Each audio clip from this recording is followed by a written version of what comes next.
Hello friends. Let's start with the revision part of your SCMP. Today we are going to revise the first topic, that is Introduction to Strategic Cost Management.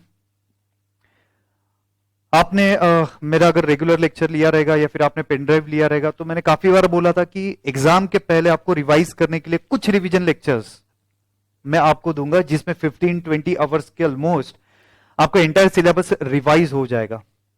So in these lectures, we are going to revise your theoretical part as well as some important practical part. Now friends, as you are aware that कि SCMP में almost 50% weightage theory का है and 50% practical का है.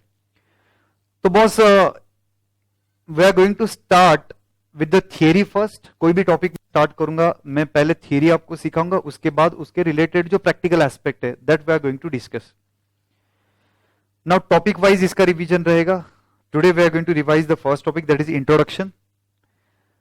Next, daily or in the gap of one day, I am going to upload these lectures on YouTube channel of V-Smart Academy. And very important point, friends, for notes, very important point, for notes, here Telegram channel link is there, continuously वो नीचे आ रहा है. From that you can download the notes free of cost. ये सारे notes आपके लिए available है. Lecture जैसे अपलोड होएगा इमीडिएटली उसका ये जो आपका थियरी नोट्स है वो अपलोड होएगा. ठीक है, टॉपिक वाइज लेक्चर भी और ये नोट्स भी टॉपिक वाइज आपको वहां पे मिल जाएगा. Very important from your exam point of view. Almost 120-130 pages के अंदर पूरा थियरी इसका रिवाइज हो जाएगा आपका. एटलीस्ट 2 बार भी अगर आपने अभी एग्जाम के पहले, this lecture are very helpful for this November 2020 attempt. Obviously आगे वाले स्टूडेंट भी इसको देख ही सकते हैं, लेकिन अभी टाइम कम है, जल्दी से आपको रिवाइज करना है और गैप बहुत ज्यादा बढ़ गया है. जिनका मई अटेम्प्ट था कैंसिल होकर अभी नवंबर आ गया, तो फटाफट से अगर आपको रिवाइज करना है तो ये लेक्चर बहुत हेल्पफुल है. एंड स्पेशली ये जो थियरी नोट्स है वो बहुत ही जबरदस्त बना हुआ है. तो आराम से ये 2 बार आप अच्छे से पढ़िएगा, लेक्चर देखिएगा, अच्छे से ये 2 बार थियरी पढ़िएगा. ठीक है, तो it will be sufficient from exam point of view, क्योंकि ऑलरेडी आपने मेन जो नोट्स है वो किया रहेगा या फिर इंस्टीट्यूट का जो स्टडी मटेरियल वो आपने किया रहेगा. बस आपको अभी एग्जाम के पहले 15-20 आवर्स का प्लानिंग चाहिए. तो here I am going to cover conceptually theory and practical aspect.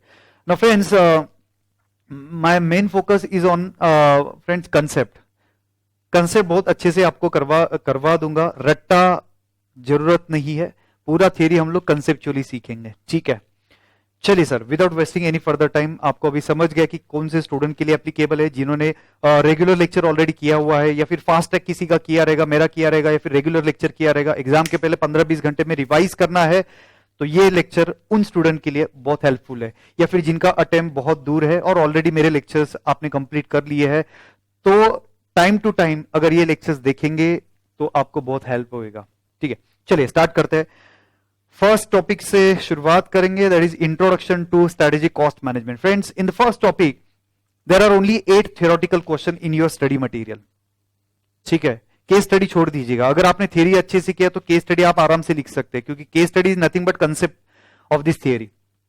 तो friends, in the first topic we are going to cover 8 theoretical question. आपके स्टडी मटेरियल में सिर्फ 8 क्वेश्चन है, that we are going to cover today.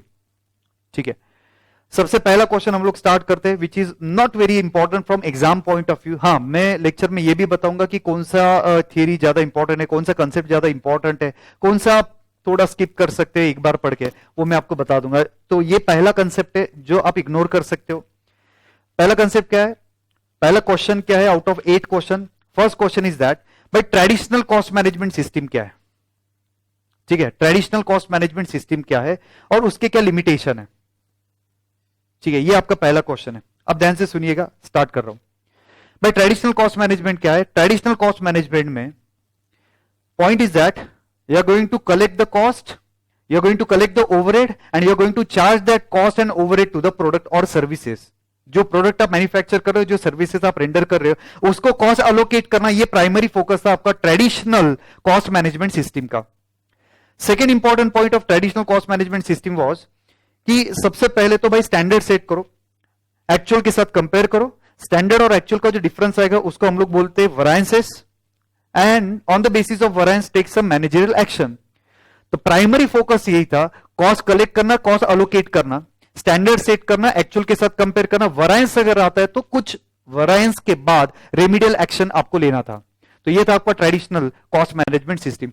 There are limitation, there are I think 7 to 8 limitation of this traditional cost management system. सबसे पहला limitation discuss करता हूं, focus was only cost control and cost reduction. बस focus यही था भाई, मैं मेरे कॉस्ट कंट्रोल करूं, कॉस्ट कम करूं, सो दैट मेरा प्रॉफिट बढ़ेगा। तो इनका नैरो थिंकिंग ये था कि भाई कॉस्ट कम किया तो मेरा प्रॉफिट बढ़ेगा, ठीक है। तो they are focusing only on internal factor.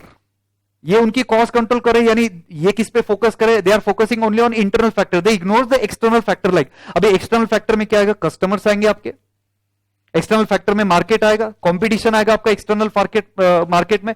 तो ये जो एक्सटर्नल फोकस है ये भी आपको नहीं होता है in this traditional method of costing. चलिए सर, तीसरा पॉइंट था कि sometime it leads to inferior quality of the final product.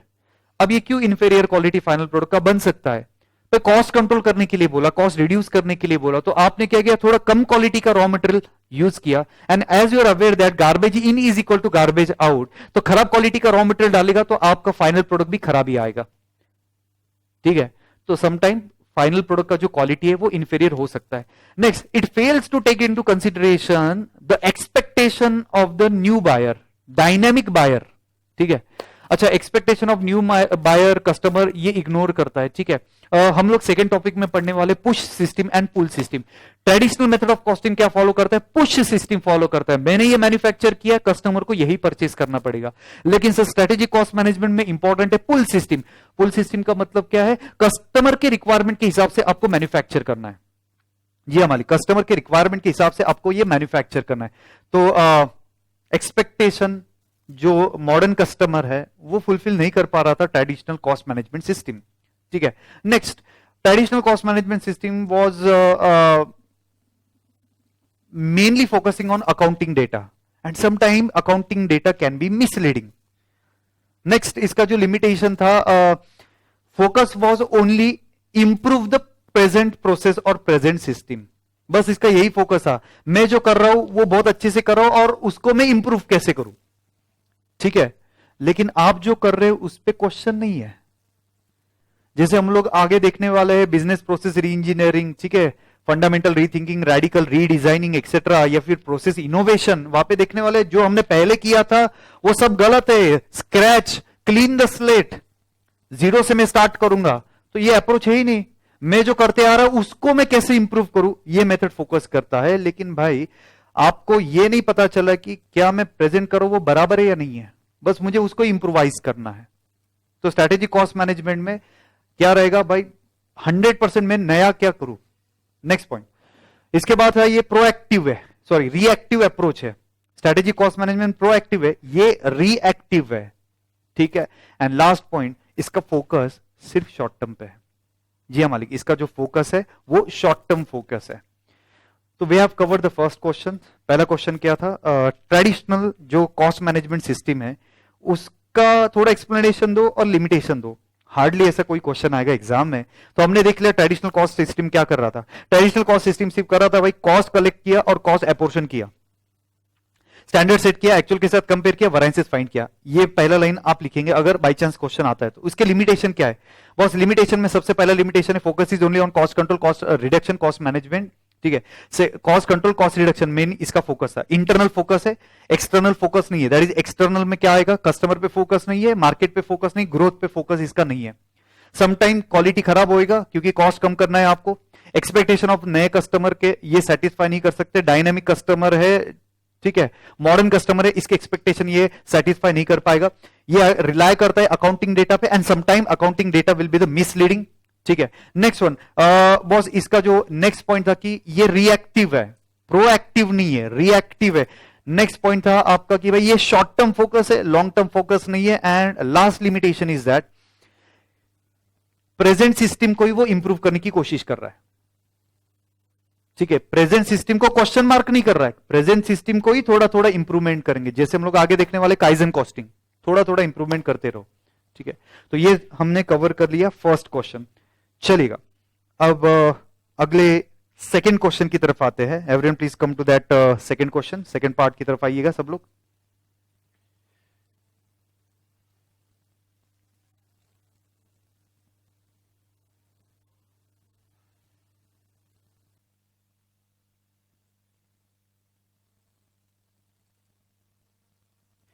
जी हाँ सर, चलिएगा सेकंड क्वेश्चन पे आते हैं। पहला क्वेश्चन हमने ऑलमोस्ट आपका कंप्लीट कर दिया। आप स्टडी मटेरियल का सेकंड क्वेश्चन है स्ट्रेटेजिक कॉस्ट मैनेजमेंट।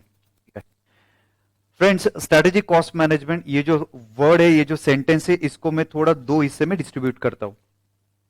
ठीक है, स्ट्रेटेजिक अलग रखा है, कॉस्ट मैनेजमेंट अलग रखा है। तो स्ट्रेटेजिक कॉस्ट मैनेजमेंट क्या है? कॉस्ट मैनेजमेंट टेक्निक यूज करो। क्या यूज करना है? कॉस्ट मैनेजमेंट टेक्निक्स आपको यूज करना है to improve the strategic position of your organisation. क्या जबरदस्त पॉइंट है बॉस। क्या यूज करना है? कॉस्ट मैनेजमेंट के टेक्निक आपको यूज करना है सो दैट आपका जो स्ट्रेटेजिक पोजीशन है वो आपको इंप्रोवाइज करना है। ठीक है, एंड एक इसमें एक और इंपॉर्टेंट पॉइंट है, and that important point is that and also it control the cost.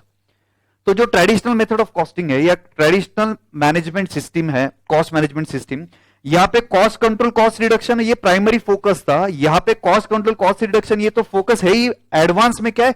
Company का जो स्ट्रेटेजिक पोजीशन है वो इंप्रोवाइज करना है। ठीक है, तो सेकंड पॉइंट में आपको दिया है कि yes they are going to control the cost, लेकिन इसका स्कोप सिर्फ कॉस्ट कंट्रोल पे लिमिटेड नहीं है। फिर क्या है बॉस? इसको इंपॉर्टेंट पॉइंट दिया है टू अचीव द सस्टेनेबल, ध्यान से सुनना, ये वर्ड आनी चाहिए आपके पेपर में, to achieve the sustainable competitive advantage. क्या बात है? To achieve the sustainable competitive advantage. ठीक है, आगे बहुत डिटेल में ये डिस्कस होने वाला है कि कॉम्पिटिटिव एडवांटेज कैसे आपको मिलेगा। इसमें दो पार्ट है बॉस। पहला पार्ट है प्रोडक्ट डिफरेंशिएशन। आपका प्रोडक्ट और कॉम्पिटिटर का प्रोडक्ट में कुछ डिफरेंशिएशन होना चाहिए। ठीक है, आपका प्रोडक्ट थोड़ा सुपेरियर होना चाहिए। And second point cost leadership. ठीक है, अगर आप कॉस्ट मैनेज करते हो तो ऑटोमेटिकली आपकी कॉस्ट कम रहेगी एज कंपेयर टू आपका कॉम्पिटिटर। तो उसके कुछ बेनिफिट्स है। आगे एक और थियोरेटिकल क्वेश्चन है, इसमें मैं डिटेल में ये कवर करने वाला हूं। ठीक है, तो बॉस स्ट्रेटेजिक कॉस्ट मैनेजमेंट क्या है? जल्दी बताइएगा। स्ट्रेटेजिक कॉस्ट मैनेजमेंट क्या है बॉस? यूज करना है कॉस्ट मैनेजमेंट टेक्निक। किसके लिए? स्ट्रेटेजिक पोजीशन आपका इंप्रूव करना है एंड ऑल्सो कॉस्ट कंट्रोल करना है। तो फोकस क्या है? कॉस्ट कंट्रोल करने के साथ साथ इसका फोकस है भाई लॉन्ग टर्म मुझे कॉम्पिटिटिव एडवांटेज लेके आना है अपने ऑर्गेनाइजेशन के लिए। और कॉम्पिटिटिव एडवांटेज दो तरीके से आ सकता है। प्रोडक्ट थोड़ा डिफरेंट करो, सुपेरियर प्रोडक्ट कीजिएगा as compare to your competitor. And second point is that cost leadership. Obviously cost अगर आप कंट्रोल करते हो तो आपका कॉस्ट और कॉम्पिटिटर का कॉस्ट में डिफरेंस आएगा। आपकी कॉस्ट अगर कम आती है तो ये आपके लिए बेनिफिट है। ठीक है, तो ये दो पॉइंट था आपका स्ट्रेटेजिक कॉस्ट मैनेजमेंट में। अब आगे बढ़ते हैं। आपके स्टडी मटेरियल में तीसरा क्वेश्चन था component of strategic cost management. ठीक है जी हाँ मालिक, component of strategic cost management. Friends, component of strategic cost management we are going to divide into three part.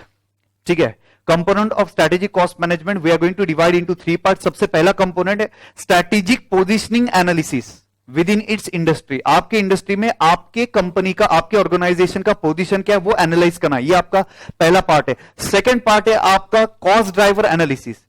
मालिक ध्यान में रखना पड़ेगा ये cost driver analysis. Cost driver analysis में हम लोग देखने वाले हैं स्ट्रक्चरल, क्या देखने वाले?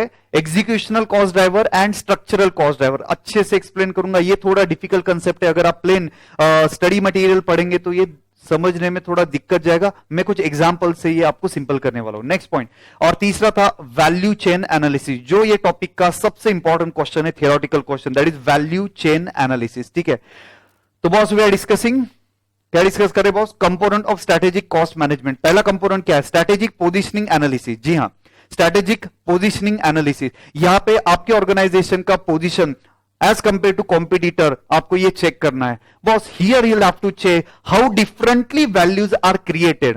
ध्यान से सुना, क्या बोलो? How differently values are created by your organisation as compare to your competitor. आपने वैल्यूज कैसे क्रिएट किए हैं, आपने कैसे इंप्रोवाइजेशन किया है as compare to your competitor. And second, factor that affect the position of the company. आपके position company का किस फैक्टर से अफेक्ट करेगा? तो तीन फैक्टर हो सकते हैं इसमें। एक्सटर्नल फैक्टर है, इंटरनल एनवायरमेंट है, और organisational values, organisational culture and organisational system.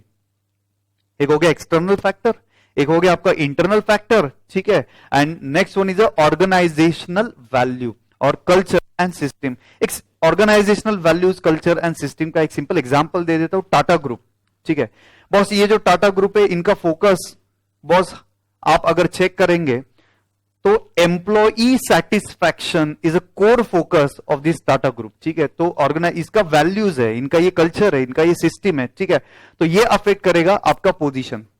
3 factor है, external factor, external environment, internal environment and as well as आपके जो वैल्यूज है, आपका जो कल्चर है, आपकी जो सिस्टम है, इससे आपके कंपनी का स्ट्रेटेजिक जो पोजीशन है वो आइडेंटिफाई होगा as compare to your competitor, ठीक है।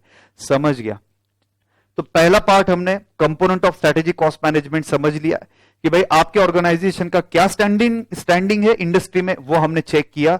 ये स्टैंडिंग 3 फैक्टर से अफेक्ट करेगा, याद रखना। ये स्टैंडिंग 3 फैक्टर से अफेक्ट करेगा, एक्सटर्नल एनवायरमेंट, इंटरनल एनवायरमेंट और आपके वैल्यूज, आपकी सिस्टम और आपके जो कल्चर है, इससे ये डिफाइन करेगा, ठीक है। अब आगे जाते बॉस, कॉस्ट ड्राइवर एनालिसिस। अगला इंपॉर्टेंट कंसेप्ट है कॉस्ट ड्राइवर एनालिसिस। बॉस ये कॉस्ट ड्राइवर एनालिसिस क्या है, ये हम लोग आगे देखने वाले, कॉस्ट ड्राइवर क्या है, लेकिन यहां पे मैं आपको बेसिक इंफॉर्मेशन दे देता हूं about the cost, cost driver activity, cost driver activity, cost driver rate etcetera. Friends, जो लोग इंटरमीडिएट में न्यू सिलेबस से आए हुए हैं, उनको activity based costing already intermediate में कवर किया था, ठीक है। याद रखना बॉस, इंटरमीडिएट में आपने ये activity based costing already cover किया था, इसलिए न्यू सिलेबस से ये एक्टिविटी बेस्ड कॉस्टिंग निकाल दिया है और उसका जो आगे का पार्ट है एक्टिविटी बेस्ड मैनेजमेंट एक्सेट्रा, वो हमको कवर करना है। तो यहां पे हमने क्या स्टेप देखा था, ध्यान से सुनना मैं क्या बोल रहा हूं, आगे के टॉपिक में भी रिलेवेंस है, डिटेल में आगे देखने वाले। ये टॉपिक को समझने के लिए मैं ये एक्सप्लेन कर रहा हूं। बस activity based costing overhead apportion करने का एक अल्टरनेटिव मेथड है, एक ट्रेडिशनल मेथड ऑफ कॉस्टिंग है जिसको हम लोग एब्सॉर्प्शन कॉस्टिंग बोलते थे, और यहां पे एक अलग मेथड से ओवरहेड प्रोडक्ट को चार्ज करना है, अलोकेट करना है एक्टिविटी बेस्ड कॉस्टिंग में। We are going to follow following steps in activity based costing. सबसे पहला है आपका डिफाइन एक्टिविटी। जी मालिक, डिफाइन एक्टिविटी। अब एक्टिविटी क्या है बॉस? एक्टिविटी का मतलब जो स्टेप्स आप परफॉर्म करते हो, right from purchase of raw material till the distribution of the goods to the customer after sale services, जो जो स्टेप्स आप परफॉर्म करते हो, these are all the activities, ठीक है बॉस। एक्टिविटी में मैं सिंपल रख रहा हूं, एक्टिविटी कौन सा हो सकता है बॉस? सबसे पहला एक्टिविटी है सपोज आपका ऑर्डरिंग एक्टिविटी। जी हाँ मालिक, first activity is ordering activity, next is a setup activity, next activity is inspection activity, next activity is inspection activity, next dispatch delivery. ये आपके सपोज एक्टिविटीज के कुछ बेसिक एग्जांपल है। तो पहला स्टेप है आप एक्टिविटी क्या परफॉर्म करते हो वो आपको आइडेंटिफाई करना है बॉस। आपका जो सेकंड स्टेप है डिफाइन या फिर कैलकुलेट एक्टिविटी कॉस्ट। जी हां, आपको टोटल ओवरहेड कॉस्ट में सेग्रीगेट करना पड़ेगा कि भाई ऑर्डरिंग को कितना कॉस्ट लगा है, सेटअप का कितना कॉस्ट है, इंस्पेक्शन का कितना कॉस्ट है, क्वालिटी इंस्पेक्शन या फिर डिलीवरी का आपको कितना कॉस्ट लगा है। तो calculate the cost of an activity is your second step boss. आपका जो तीसरा स्टेप है डिफाइन एक्टिविटी कॉस्ट ड्राइवर। जी हां, डिफाइन एक्टिविटी कॉस्ट ड्राइवर। अब जो कंसेप्ट पढ़ने वाले ना कॉस्ट ड्राइवर, तो ये रिलेटेड है इसलिए एक्सप्लेन कर रहा हूं। Define activity cost driver boss, हर एक एक्टिविटी का जो ड्राइवर है वो डिफरेंट रहता है। अब ड्राइवर क्या रहता है? Activity cost driver is a factor which causes a change in a cost of an activity, जिसके वजह से एक्टिविटी की कॉस्ट चेंज होती है। उस एलिमेंट को हम लोग बोलेंगे, उस फैक्टर को हम लोग बोलेंगे एक्टिविटी कॉस्ट ड्राइवर, ठीक है। मैं ऊपर लिख रहा हूं, ब्लू पेन से लिख रहा हूं, ध्यान से देखिएगा। ऑर्डरिंग कॉस्ट का कॉस्ट ड्राइवर क्या है? Number of orders. फटाफट से सर जी, सेटअप जो एक्टिविटी है उसका कॉस्ट ड्राइवर क्या है? Number of setups. इंस्पेक्शन का बॉस नंबर ऑफ इंस्पेक्शंस। और next point is that delivery, तो नंबर ऑफ डिलीवरी। तो ध्यान से सुनना, कॉस्ट ड्राइवर क्या है बॉस? कॉस्ट ड्राइवर वो फैक्टर है जिसकी वजह से आपकी जो एक्टिविटी की कॉस्ट है वो चेंज होगी। एग्जाम्पल के लिए, अगर आपने नंबर ऑफ ऑर्डर्स, जो रॉ मटेरियल आप परचेज करते थे, नंबर ऑफ ऑर्डर्स आपने बढ़ा दिया तो ऑर्डरिंग कॉस्ट बढ़ जाएगा बॉस। आपने अगर आपका जो सेटअप्स है, ठीक है, वो सेटअप्स बढ़ा दिया या सेटअप्स कम कर दिया, it will affect the setup cost. Production run, every time अगर आपको प्रोडक्शन करना है तो मशीन आपको सेट करना पड़ेगा, तो वो चेंज करेगा। सर इंस्पेक्शन बढ़ा दिए तो इंस्पेक्शन का कॉस्ट बढ़ेगा। नंबर ऑफ डिलीवरीज, अगर आप डिलीवरी करते हो कम कम लॉट में डिलीवरी कर रहे हो तो ऑब्वियसली आपका डिलीवरी का एक्सपेंसेस जो है वो बढ़ेगा। ठीक है, तो ये रहता है आपका कॉस्ट ड्राइवर। तो हम लोगों ने अब तक एक्टिविटी बेस्ड कॉस्टिंग के 3 स्टेप डिस्कस किए। सबसे पहला स्टेप था डिफाइन एक्टिविटी, सेकंड स्टेप था एक्टिविटी की कॉस्ट कैलकुलेट करो, तीसरा स्टेप था डिफाइन कॉस्ट ड्राइवर, हर एक एक्टिविटी का यूनिक कॉस्ट ड्राइवर रहेगा। Next point, fourth point is that boss calculate activity cost driver rate. And very simple, activity की cost जो थी उसको डिवाइड करना है यूनिट्स ऑफ कॉस्ट ड्राइवर से, इसका आएगा आपका answer activity cost driver rate. And last one, allocate the activity cost to the product. Activity की कॉस्ट आपको प्रोडक्ट को अलोकेट करना है, कौन से बेसिस पे, जिस जिस प्रोडक्ट ने जिस जिस एक्टिविटी का जितना जितना सर्विस लिया है accordingly you are going to allocate the cost. ये स्टेप्स आपको फॉलो करना है। एक्टिविटी डिफाइन किया, एक्टिविटी की कॉस्ट कैलकुलेट किया, एक्टिविटी कॉस्ट ड्राइवर आइडेंटिफाई किया, कॉस्ट ड्राइवर का रेट कैलकुलेट किया, और जैसे जैसे प्रोडक्ट ने एक्टिविटी का सर्विस लिया है वैसे वैसे आपने वो चार्ज किया। ठीक है, तो ये था आपका एक basic information about the activity based costing, जिसमें हमें यूजफुल कंसेप्ट है यहां पे। बॉस कंसेप्ट क्या है यहां पे, कॉस्ट ड्राइवर को हमें एनालाइज करना है। ठीक है, तो ये मैंने डिस्कस कर दिया। कॉस्ट ड्राइवर क्या है, हर एक एक्टिविटी का यूनिक कॉस्ट ड्राइवर रहेगा जिसकी वजह से एक्टिविटी की कॉस्ट चेंज होगी। ठीक है, नाउ फ्रेंड्स, ट्रेडिशनल जो कॉस्ट मैनेजमेंट सिस्टम था वहां पे जो कॉस्ट ड्राइवर रहता था वो सिर्फ वॉल्यूम रिलेटेड रहता था।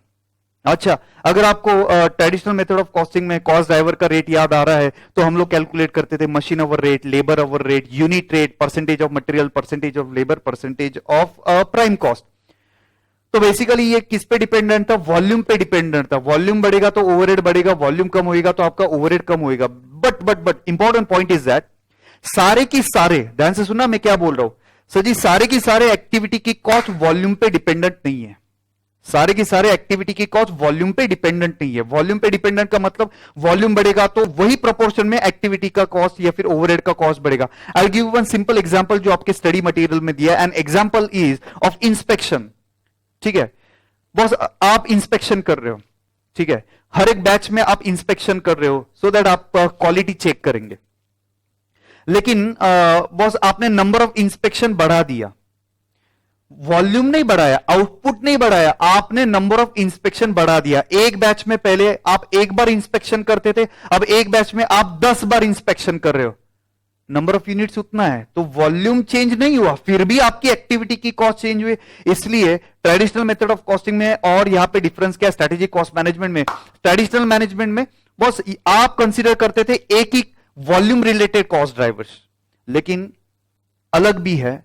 अब ये जो कॉस्ट ड्राइवर है इसकी 2 कैटेगरी है, और ये 2 खूंखार कैटेगरी है जो समझने में बहुत ही डिफिकल्ट है। अगर आप आपका स्टडी मटेरियल देखेंगे तो आपको ये बिल्कुल 2 पॉइंट समझ में नहीं आएगा। ठीक है, कौन से 2 पॉइंट है? पहला पॉइंट है बॉस स्ट्रक्चरल कॉस्ट ड्राइवर, ध्यान से सुनना, स्ट्रक्चरल कॉस्ट ड्राइवर, और next one is executional cost driver.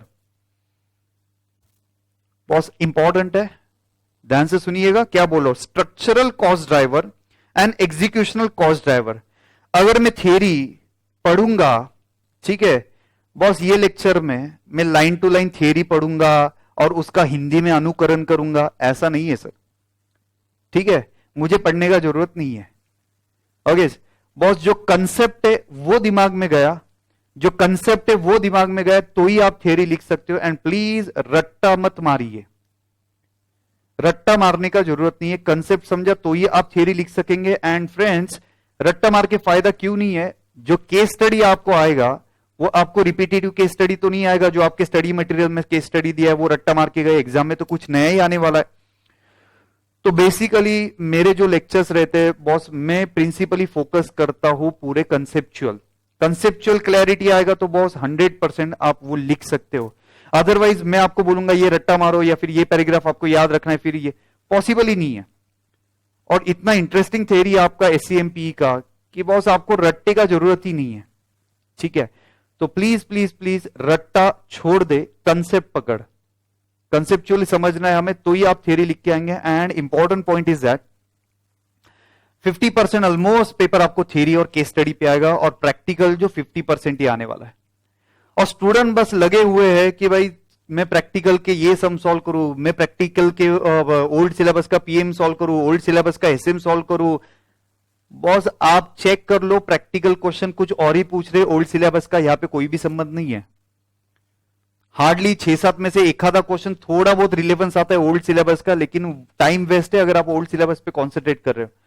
And आप प्रैक्टिकली कितना स्ट्रांग कर लो, कितने भी क्वेश्चन सॉल्व करो, प्रैक्टिकल क्वेश्चन आने वाला है 50%, ओनली 50 मार्क्स के लिए। ठीक है, तो अगर आपको स्कोर हाईएस्ट करना है, एससीएमपी ही वो सब्जेक्ट है जिसमें आप ज्यादा से ज्यादा स्कोर कर सकते हो, क्योंकि चारों अटेम्प्ट का आप पेपर देख लो, अब तक जो 4 अटेम्प्ट आया हुआ है वो चारों अटेम्प्ट के पेपर में बॉस प्रैक्टिकल बहुत ही ज्यादा इजी था। सिर्फ जो मई 2018 का पेपर है उसमें 84 मार्क्स का प्रैक्टिकल पूछा था, 16 मार्क्स का थ्योरी पूछा था, उसके बाद उन्होंने पेपर पैटर्न चेंज कर लिया, ऑलमोस्ट 50% थ्योरी आ रहा है।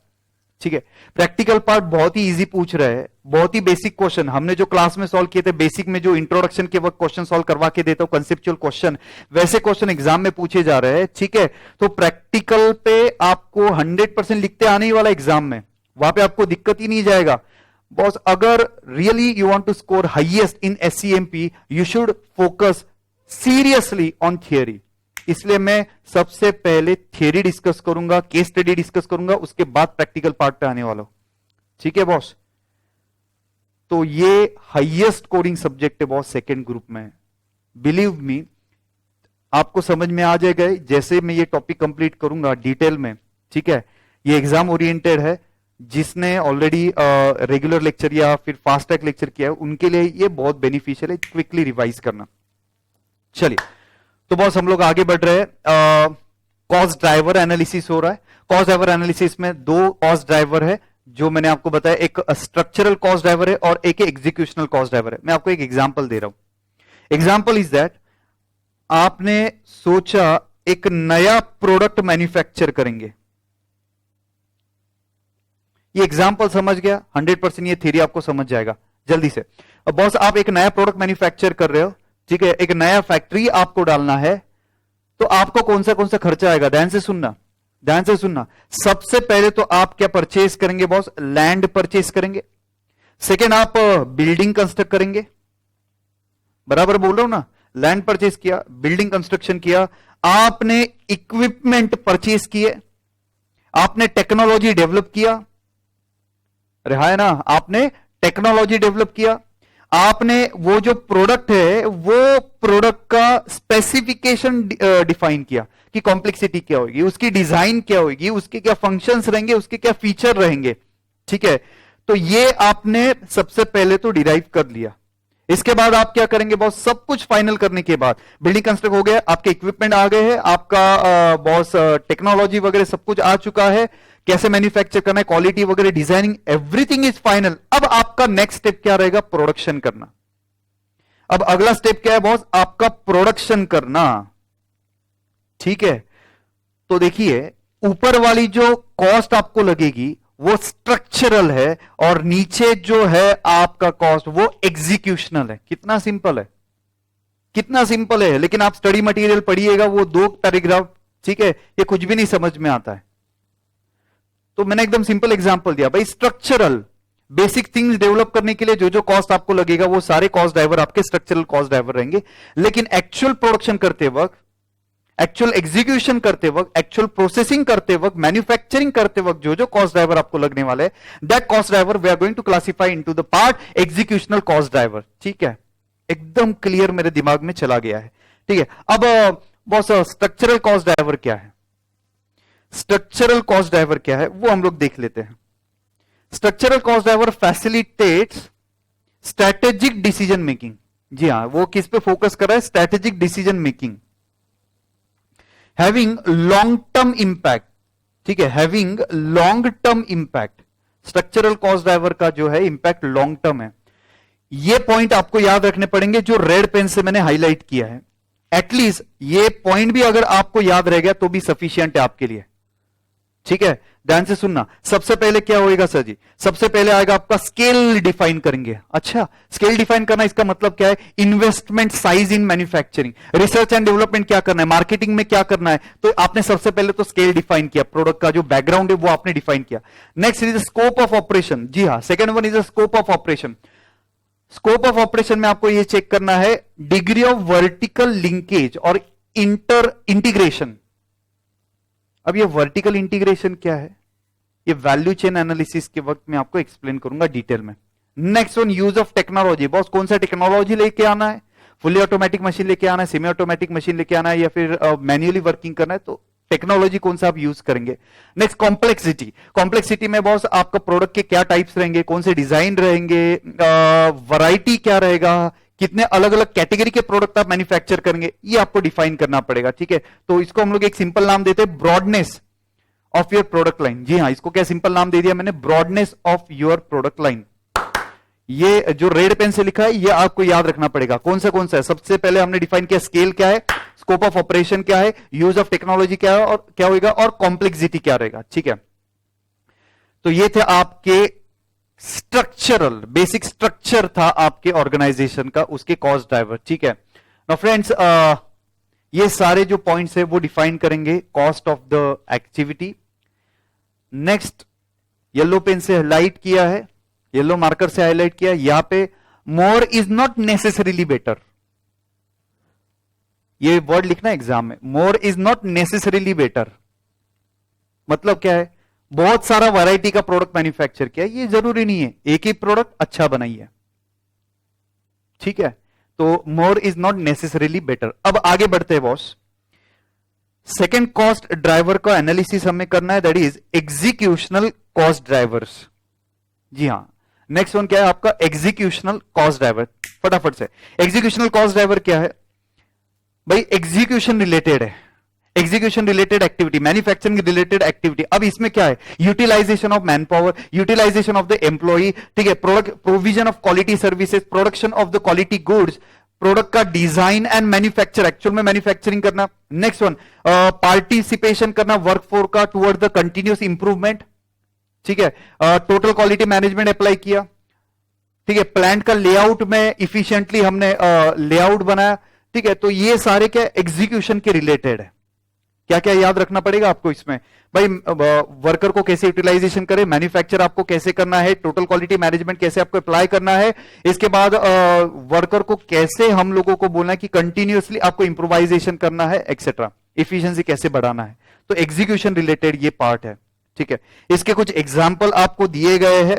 ठीक है, ये आपके स्टडी मटेरियल में नहीं है, you can check that example. ठीक है, कॉस्ट ड्राइवर दिया और उसके कुछ एग्जाम्पल दिया। अब आते हैं सबसे इंपॉर्टेंट पार्ट की तरफ। ठीक है बॉस, क्या डिस्कस करे बाय द वे, अरे भाई ध्यान से सीख रहे हो।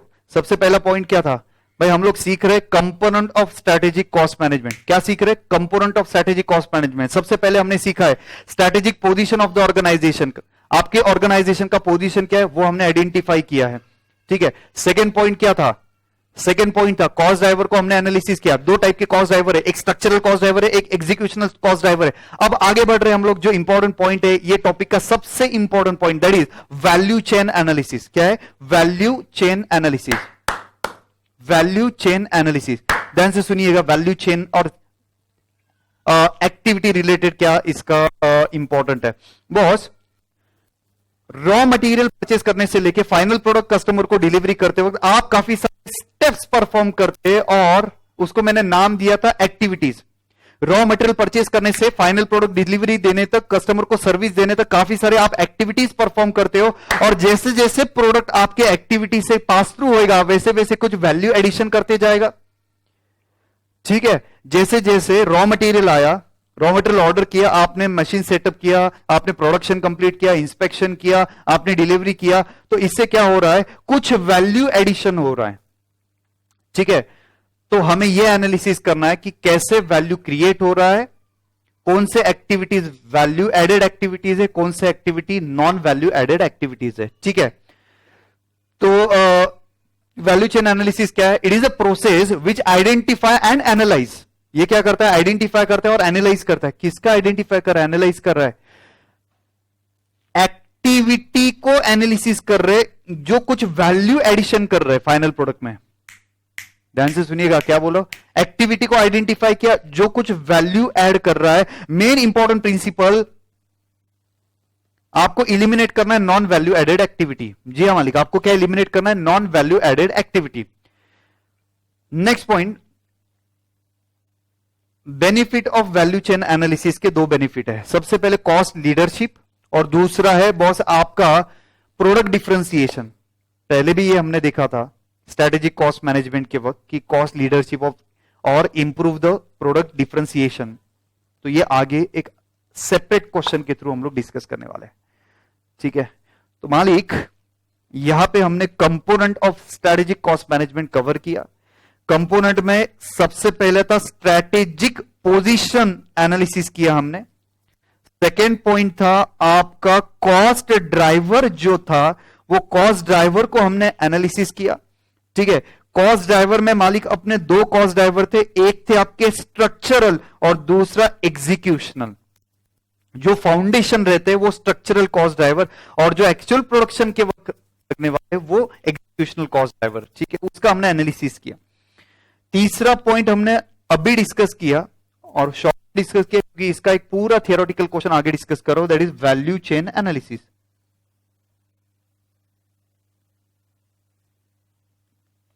वैल्यू चेन एनालिसिस में क्या करना है, एक्टिविटी जो है जो आप परफॉर्म कर रहे हैं, हर एक एक्टिविटी कुछ वैल्यू ऐड करेगा, लेकिन आपको अगर ऐसा लग रहा है कि कोई एक्टिविटी परफॉर्म करने की वजह से वैल्यू ऐड हो ही नहीं रहा है, सिर्फ कॉस्ट ऐड हो रहा है, because to perform every activity you are going to incur some cost. और आपको ऐसे पता चल रहा है कि भाई कॉस्ट तो लग रहा है लेकिन वैल्यू एडिशन कुछ भी नहीं हो रहा है, customer is not ready to pay for that activity. Example के लिए बॉस, मैंने एक एग्जाम्पल मैं हर बार ये क्लास में देता हूं, बॉस मैंने आपको नोट्स प्रोवाइड किया और जो नोट्स प्रोवाइड किया वो लैमिनेटेड नोट्स प्रोवाइड किया, ठीक है, ठीक है, बटर पेपर में आपको नोट्स प्रोवाइड किया है।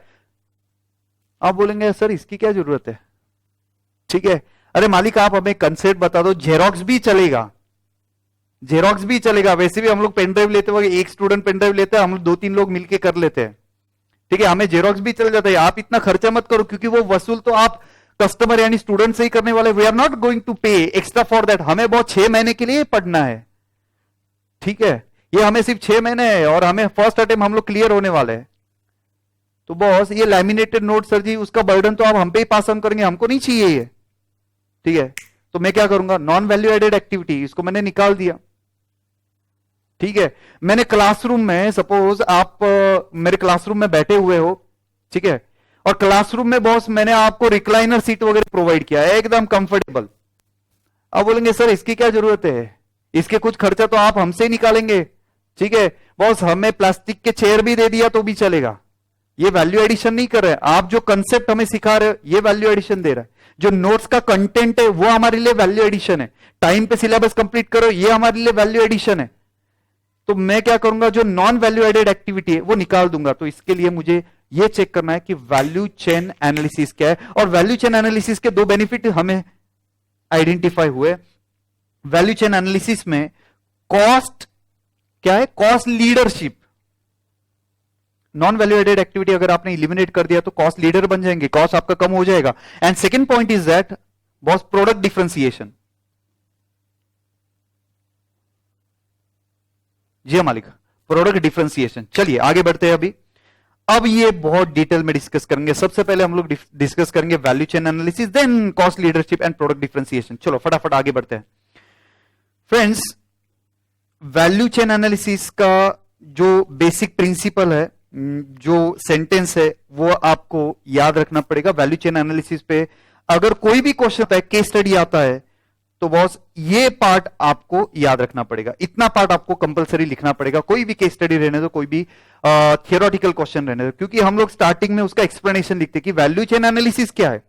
तो value chain analysis is a process which identifies and analyse the activities in your organization that adds the value to the customer or to the product, ठीक है। तो इसका मेन पर्पस क्या है, नॉन वैल्यू एडेड एक्टिविटी निकाल दो, value added activity अच्छे से परफॉर्म करो, इससे कॉस्ट लीडरशिप मिलेगा, प्रोडक्ट डिफरेंशिएशन होगा। उसका जो आगे बेनिफिट है वो डिस्कस करेंगे। अब आगे बढ़ते हैं। Most important concept of your topic number 1। अभी तक ऊपर वाला आपने एग्जाम के पहले दिन रिवाइज किया नहीं किया उससे कोई फर्क नहीं पड़ेगा, बस ये क्वेश्चन नंबर 4 आपको रिवाइज करना। मैं इंपॉर्टेंट पहले ही आपको मार्क करवा के दूंगा, ठीक है। तो एग्जाम के पहले जो कम टाइम आपको रहता है उसमें जो इंपॉर्टेंट है वही आप रिवाइज करेंगे। अननेसेसरीली जो एग्जाम में आने का चांसेस कम है और जो आप लिख सकते हो उस पर मैं फोकस नहीं आपको बताऊंगा कि कौन सा करना है कौन सा नहीं करना है। चलिए आगे बढ़ते हैं। Value chain analysis. बॉस जो एक्टिविटीज आप परफॉर्म कर रहे हैं, we are going to divide the activity into 2 part. We are going to divide the activity into 2 part. सबसे पहले रहेगा आपका प्राइमरी एक्टिविटी और दूसरा रहेगा आपका सपोर्ट एक्टिविटी। नाम याद रखना पड़ेगा, primary activity and support activity. And exactly primary activity कौन सा है, सपोर्ट एक्टिविटी कौन सा है, वो याद करना है। आपको ये मिक्स करके मार्क्स नहीं मिलेगा, ठीक है। सिर्फ हेडर याद रख लिया और प्राइमरी और जो सेकेंडरी जो आपका सपोर्ट एक्टिविटी है वो आप मिक्स कर दिया, मार्क्स नहीं मिलेगा। You should be specific in this case, ठीक है। तो primary activity and secondary activity.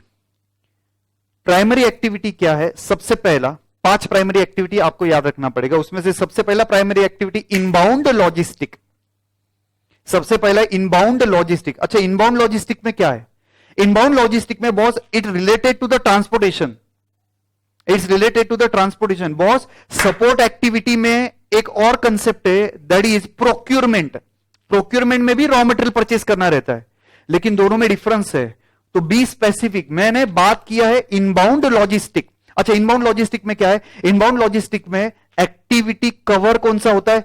सबसे पहले मैंने रॉ मटेरियल प्रोक्यूर किया, रिसीव किया, फिर रॉ मटेरियल मैंने स्टोर किया और जिस जिस डिपार्टमेंट को चाहिए था वो डिपार्टमेंट को मैंने डिस्ट्रीब्यूट किया। ये काम है इनबाउंड लॉजिस्टिक, ट्रांसपोर्टेशन का काम है। रॉ मटेरियल मैंने परचेस किया, उसको स्टोर रूम में स्टोर किया और जैसे जैसे रिक्विजिशन आ रहा है मेरे प्रोडक्शन डिपार्टमेंट से, मैं वो रॉ मटेरियल वो डिपार्टमेंट को पास ऑन कर रहा हूं, ठीक है।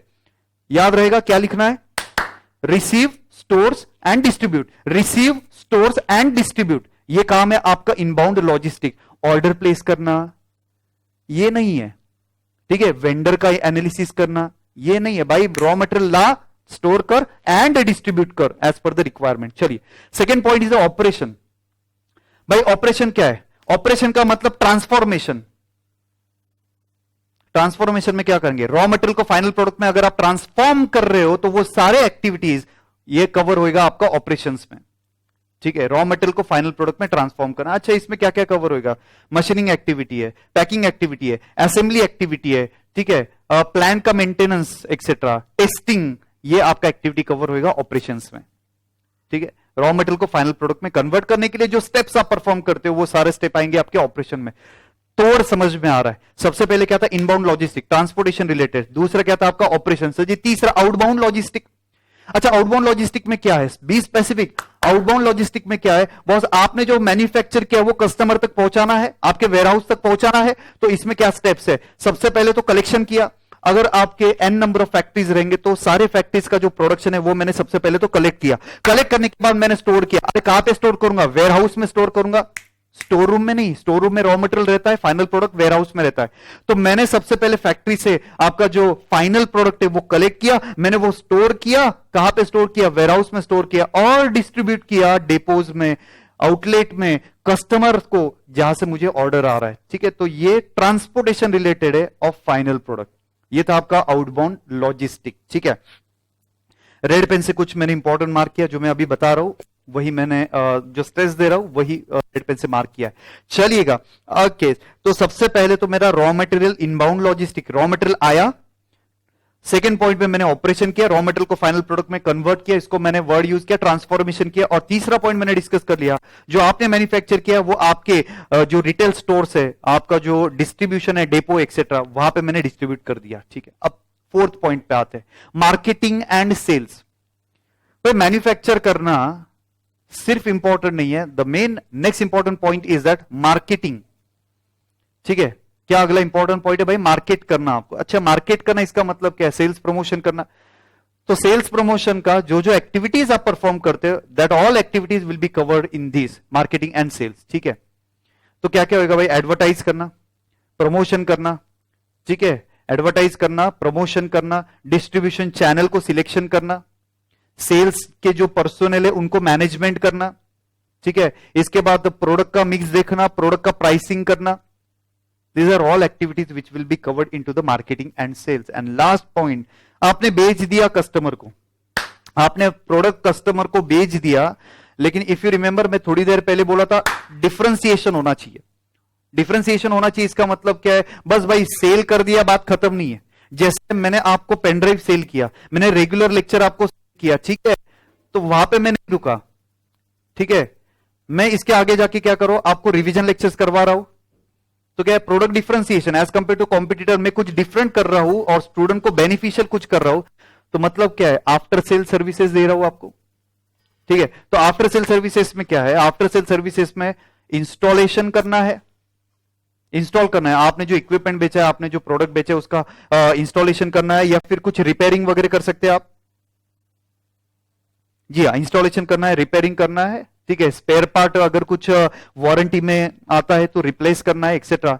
तो these are all points cover into that service, after sale services में ये कवर होएगा। मालिक, वैल्यू चेन एनालिसिस में प्राइमरी एक्टिविटी डिसाइड कर रहे हैं हम लोग, ठीक है। वैल्यू चेन एनालिसिस में आपके जो एक्टिविटीज है, जो वैल्यू ऐड करते हैं, उसको हम लोगों ने दो कैटेगरी में डिवाइड किया है। मालिक, कौन सा दो कैटेगरी है? जल्दी बताइएगा। सबसे पहला कैटेगरी था प्राइमरी एक्टिविटी, ठीक है। नेक्स्ट जो एक्टिविटी सपोर्ट एक्टिविटी वो हम लोग बाद में देखेंगे, सबसे पहले डिस्कस करें प्राइमरी एक्टिविटी। मालिक, प्राइमरी एक्टिविटी में आपको याद रखना पड़ेगा सबसे पहले इनबाउंड लॉजिस्टिक। इनबाउंड लॉजिस्टिक में इंपॉर्टेंट मटेरियल लाना, receive, store and distribute. Second point क्या था? इनबाउंड लॉजिस्टिक के बाद मैन्युफैक्चर करना पड़ेगा, रॉ मटेरियल आने के बाद इसको ट्रांसफॉर्मेशन करना है। ट्रांसफॉर्मेशन के लिए हमने वर्ड यूज किया था ऑपरेशन, जी हाँ मालिक, इसको हमने वर्ड यूज किया था operation, okay, machining etcetera, testing, quality control etcetera, ये आपके ऑपरेशन हो गए। ऑपरेशन हो गया, मैन्युफैक्चर हो गया, अब ये आपको डिस्ट्रीब्यूट करना पड़ेगा, तो आउटबाउंड लॉजिस्टिक है। नेक्स्ट पॉइंट आपका आउटबाउंड लॉजिस्टिक। आउटबाउंड लॉजिस्टिक के बाद अगला पॉइंट कवर हो रहा है sir ji, after outbound logistic sale promotion वगैरह करना है, सेल्स करना है, मार्केटिंग करना है, ठीक है। इसके बाद लास्ट पॉइंट है सर्विस देना है, आफ्टर सेल सर्विसेज। जी हाँ मालिक, आपको आफ्टर सेल सर्विस प्रोवाइड करना है, इंस्टॉलेशन, रिपेयरिंग का, ठीक है, ये सर्विस आपको प्रोवाइड करना है। तो ये आ गया आपके प्राइमरी एक्टिविटी, मेन एक्टिविटी। अब हम लोग डिस्कस करने जा रहे हैं सपोर्ट एक्टिविटी। जी हाँ मालिक, next point we are going to discuss is a support activity. Sir ji, support activity support करता है primary activity. If you want to perform primary activity in better way, support activity are important, ठीक है। इसका नाम support activity दिया, इसका मतलब यह नहीं है कि प्राइमरी एक्टिविटी इंपॉर्टेंट है, you can ignore the support activity. No boss, to perform the primary activity in better way you need the support activity, ठीक है। तो दोनों इंपॉर्टेंट है, ठीक है। सपोर्ट एक्टिविटी में क्या कवर होएगा? सपोर्ट एक्टिविटी में सबसे पहले I am going to cover, support activity में I am going to cover the procurement part.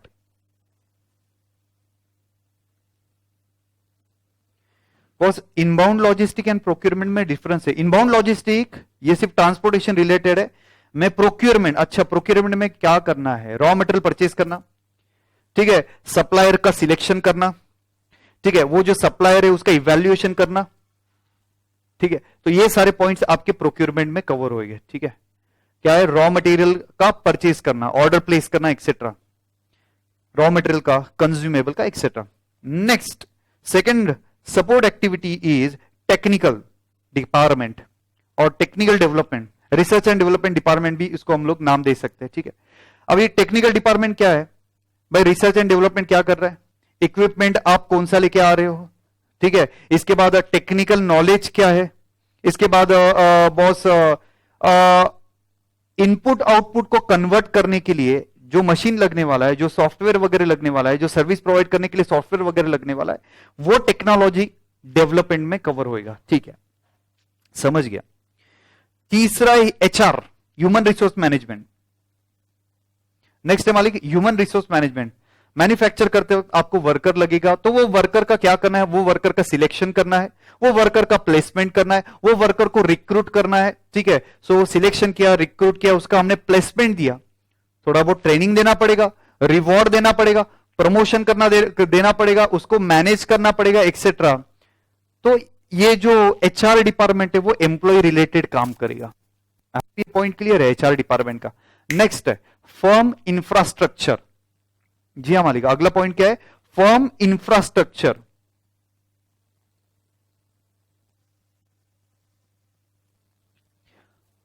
Firm के इंफ्रास्ट्रक्चर में हमें क्या करना है? फर्म के इंफ्रास्ट्रक्चर में लीगल डिपार्टमेंट कैसा है, प्लानिंग डिपार्टमेंट कैसा है, फाइनेंस डिपार्टमेंट कैसा है, अकाउंट्स डिपार्टमेंट कैसा है, क्वालिटी मैनेजमेंट डिपार्टमेंट कैसा है। तो this will be covered into the firm infrastructure. ये एक्टिविटीज कवर होगा। क्या क्या कवर होगा याद रखेंगे सर? प्लानिंग कवर होगा इसमें, फाइनेंस कवर होगा इसमें, ठीक है, लीगल डिपार्टमेंट इसमें कवर होगा, अकाउंटिंग डिपार्टमेंट इसमें कवर होगा, गवर्नमेंट, हाँ एक रह गया था, गवर्नमेंट अफेयर्स, ठीक है, government affair and quality control, quality management, ये आएगा आपका फर्म इंफ्रास्ट्रक्चर। तो बॉस वैल्यू चेन एनालिसिस के दो टाइप के एक्टिविटीज हमने कवर किए, primary activity and support activity. Primary activity 5, support activity 4। 5 primary activity कौन सा? Inbound logistic, operation, outbound logistic, इसके बाद sales and marketing, and last आपका सर्विस। सपोर्ट एक्टिविटी में क्या आएगा boss? Procurement, raw material procure करना, ऑर्डर करना, वेंडर का सिलेक्शन एक्सेट्रा करना, वेंडर का इवैल्यूएशन करना, क्रेडिट रेटिंग वहां पे नहीं आएगा, वेंडर का सिलेक्शन करना। ओके, नेक्स्ट पॉइंट है टेक्निकल और टेक्नोलॉजी डेवलपमेंट, भाई रिसर्च एंड डेवलपमेंट करना, सॉफ्टवेयर डेवलप करना, मशीनरी वगैरह डेवलप करना, एक्सेट्रा, टेक्निकल नो हाउ, ये है इसमें कवर होगा।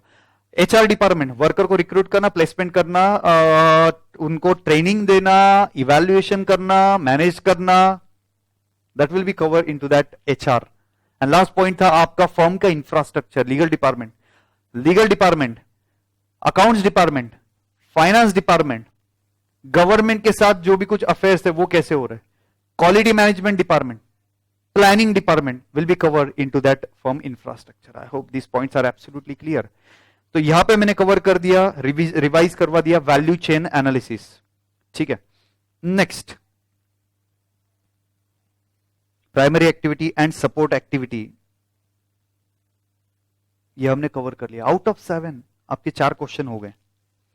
आउट ऑफ 7 आपके 4 क्वेश्चन हो गए बॉस। आपका जो पहला क्वेश्चन था वो ट्रेडिशनल कॉस्ट मैनेजमेंट था, सेकंड क्वेश्चन था स्ट्रेटेजिक कॉस्ट मैनेजमेंट का, थोड़ा डिफाइन किया हमने। तीसरा क्वेश्चन हमने कवर कर दिया स्ट्रेटेजिक कॉस्ट मैनेजमेंट, ठीक है। इसके क्या कंपोनेंट्स थे? 3 कंपोनेंट थे स्ट्रेटेजिक कॉस्ट मैनेजमेंट के। कौन से? Strategic positioning analysis, cost driver का एनालिसिस किया, वैल्यू चेन एनालिसिस, ठीक है। पोजीशन में ये देखना है आपके इंडस्ट्री में आपकी कंपनी का पोजीशन क्या है, ठीक है। वो 3 फैक्टर आपकी पोजीशन डिसाइड करता है, इंटरनल था, एक्सटर्नल था, और आपकी वैल्यूज थी। कॉस्ट ड्राइवर एनालिसिस हमने देखा, 2 टाइप के कॉस्ट ड्राइवर है, एक थे एग्जीक्यूशनल और एक स्ट्रक्चरल। स्ट्रक्चरल यानी बेसिक, ठीक है, मैन्युफैक्चर करने से पहले, और मैन्युफैक्चर जब एक्चुअल करते हो तो वो एग्जीक्यूशनल कॉस्ट ड्राइवर कवर होगा, उसका एनालिसिस हमने करना है। एंड नेक्स्ट पॉइंट था वैल्यू चेन एनालिसिस, जो एक्टिविटीज आप परफॉर्म करते हैं जिससे वैल्यू ऐड होता है, ठीक है, उसका एनालिसिस किया। वैल्यू चेन एनालिसिस को 2 कैटेगरी में डिवाइड किया, आपकी primary activity and support activity. 5 primary activity, 4 support activity. Important है क्योंकि इससे ही रिलेटेड एक और थियरी क्वेश्चन जो 7th या 8th क्वेश्चन है गेस, वो हम लोग कवर करने वाले हैं, ठीक है। सर्विस प्रोवाइडर को ये वैल्यू चेन एनालिसिस में क्या चेंजेस करने पड़ते हैं वो हमें कवर करना है। चलिए अब आगे बढ़ते मालिक। ये जो strategic framework for value chain analysis, अगला क्वेश्चन बन रहा है आपका strategic framework for value chain analysis. Friends, इसका जो ए पार्ट था ये ऑलरेडी हमने कवर किया हुआ है। कहां पे कवर किया? एसएम, सीए इंटरमीडिएट में एसएम जो सब्जेक्ट था इसमें हमने भर भर के ये कवर किया, ठीक है। सो क्विकली हम लोग देख लेते हैं। Strategic framework for value chain analysis में सबसे पहला है इंडस्ट्री का जो स्ट्रक्चर है वो एनालिसिस करना। जी हां, इंडस्ट्री का स्ट्रक्चर एनालिसिस करना। याद आ रहा है 5 पॉइंट इंडस्ट्री के स्ट्रक्चर एनालिसिस के? क्या क्या थे वो 5 point? Bargaining power of the buyer, बोलो जल्दी। Bargaining power of the buyer, bargaining power of the supplier, threat of the new entrant, नहीं, थ्रेट ऑफ सब्स्टिट्यूट प्रोडक्ट था। उसके बाद था थ्रेट ऑफ न्यू एंट्रेंट, और उसके बाद था कंपटीशन के रिलेटेड इंटेंसिटी ऑफ कंपटीशन या राइवलरी। ये कुछ पॉइंट्स हमने ऑलरेडी देखे हुए थे। चलिए, तो इंडस्ट्री स्ट्रक्चर एनालिसिस, इसमें सबसे पहला पॉइंट है bargaining power of the buyer. Industry structure analysis में सबसे पहला पॉइंट है bargaining power of the buyer. Okay, अच्छा, बार्गेनिंग पावर ऑफ बायर क्या है? अगर boss bargaining power of buyer higher है, आप प्रॉफिट कम एंजॉय करेंगे, ठीक है। तो बार्गेनिंग पावर ऑफ बायर में यह है ability of buyer to put the price down, ability of the buyer to put the price down, okay. अगर बायर का पावर ज्यादा है तो आपकी प्रॉफिट कम है। एग्जाम्पल, कॉन्सेंट्रेटेड बायर बल्क में परचेस करता है, जिसको हम लोग बोलते हैं high volume purchaser. Next one, cost of switching the supplier is very easy. भाई तू नहीं सप्लाई कर रहा है ये प्राइस पे, चल कोई और है, कॉम्पिटिटर है, तू नहीं कर रहा है कोई और है, ठीक है, तो आप ज्यादा उसमें बार्गेन नहीं कर सकते। नेक्स्ट वन, जो साइज है, बायर का साइज ज्यादा है as compare to your company's size और scale of business. Example, basically I am from Nashik, Mahindra and Mahindra का यहां पे बहुत बड़ा सेटअप है। You won't believe, more than 300 ancillary companies है which are dependent on Mahindra and Mahindra, more than 300 companies. Now friends, अब आप ही सोचेंगे महिंद्रा एंड महिंद्रा ये 300 ये जो कंपनीज है यहां से परचेस करता है, तो बार्गेनिंग पावर ऑब्वियसली किसका ज्यादा रहेगा? ऑब्वियसली महिंद्रा एंड महिंद्रा का बार्गेनिंग पावर ज्यादा रहेगा, ठीक है, क्योंकि साइज, भाई इनके जैसे 1000 कंपनी से भी बड़ा है वो महिंद्रा एंड महिंद्रा, ठीक है, तो साइज ऑफ द बायर ये मैटर करता है। नेक्स्ट पॉइंट, बॉस आपका जो सेकेंड पॉइंट है, bargaining power of the supplier, जो आपको रॉ मटेरियल सप्लाई कर रहा है उसका अगर बार्गेनिंग पावर ज्यादा रहेगा तो भाई आपको ज्यादा प्राइस में रॉ मटेरियल मिलेगा, ठीक है। कब ये पॉसिबल है?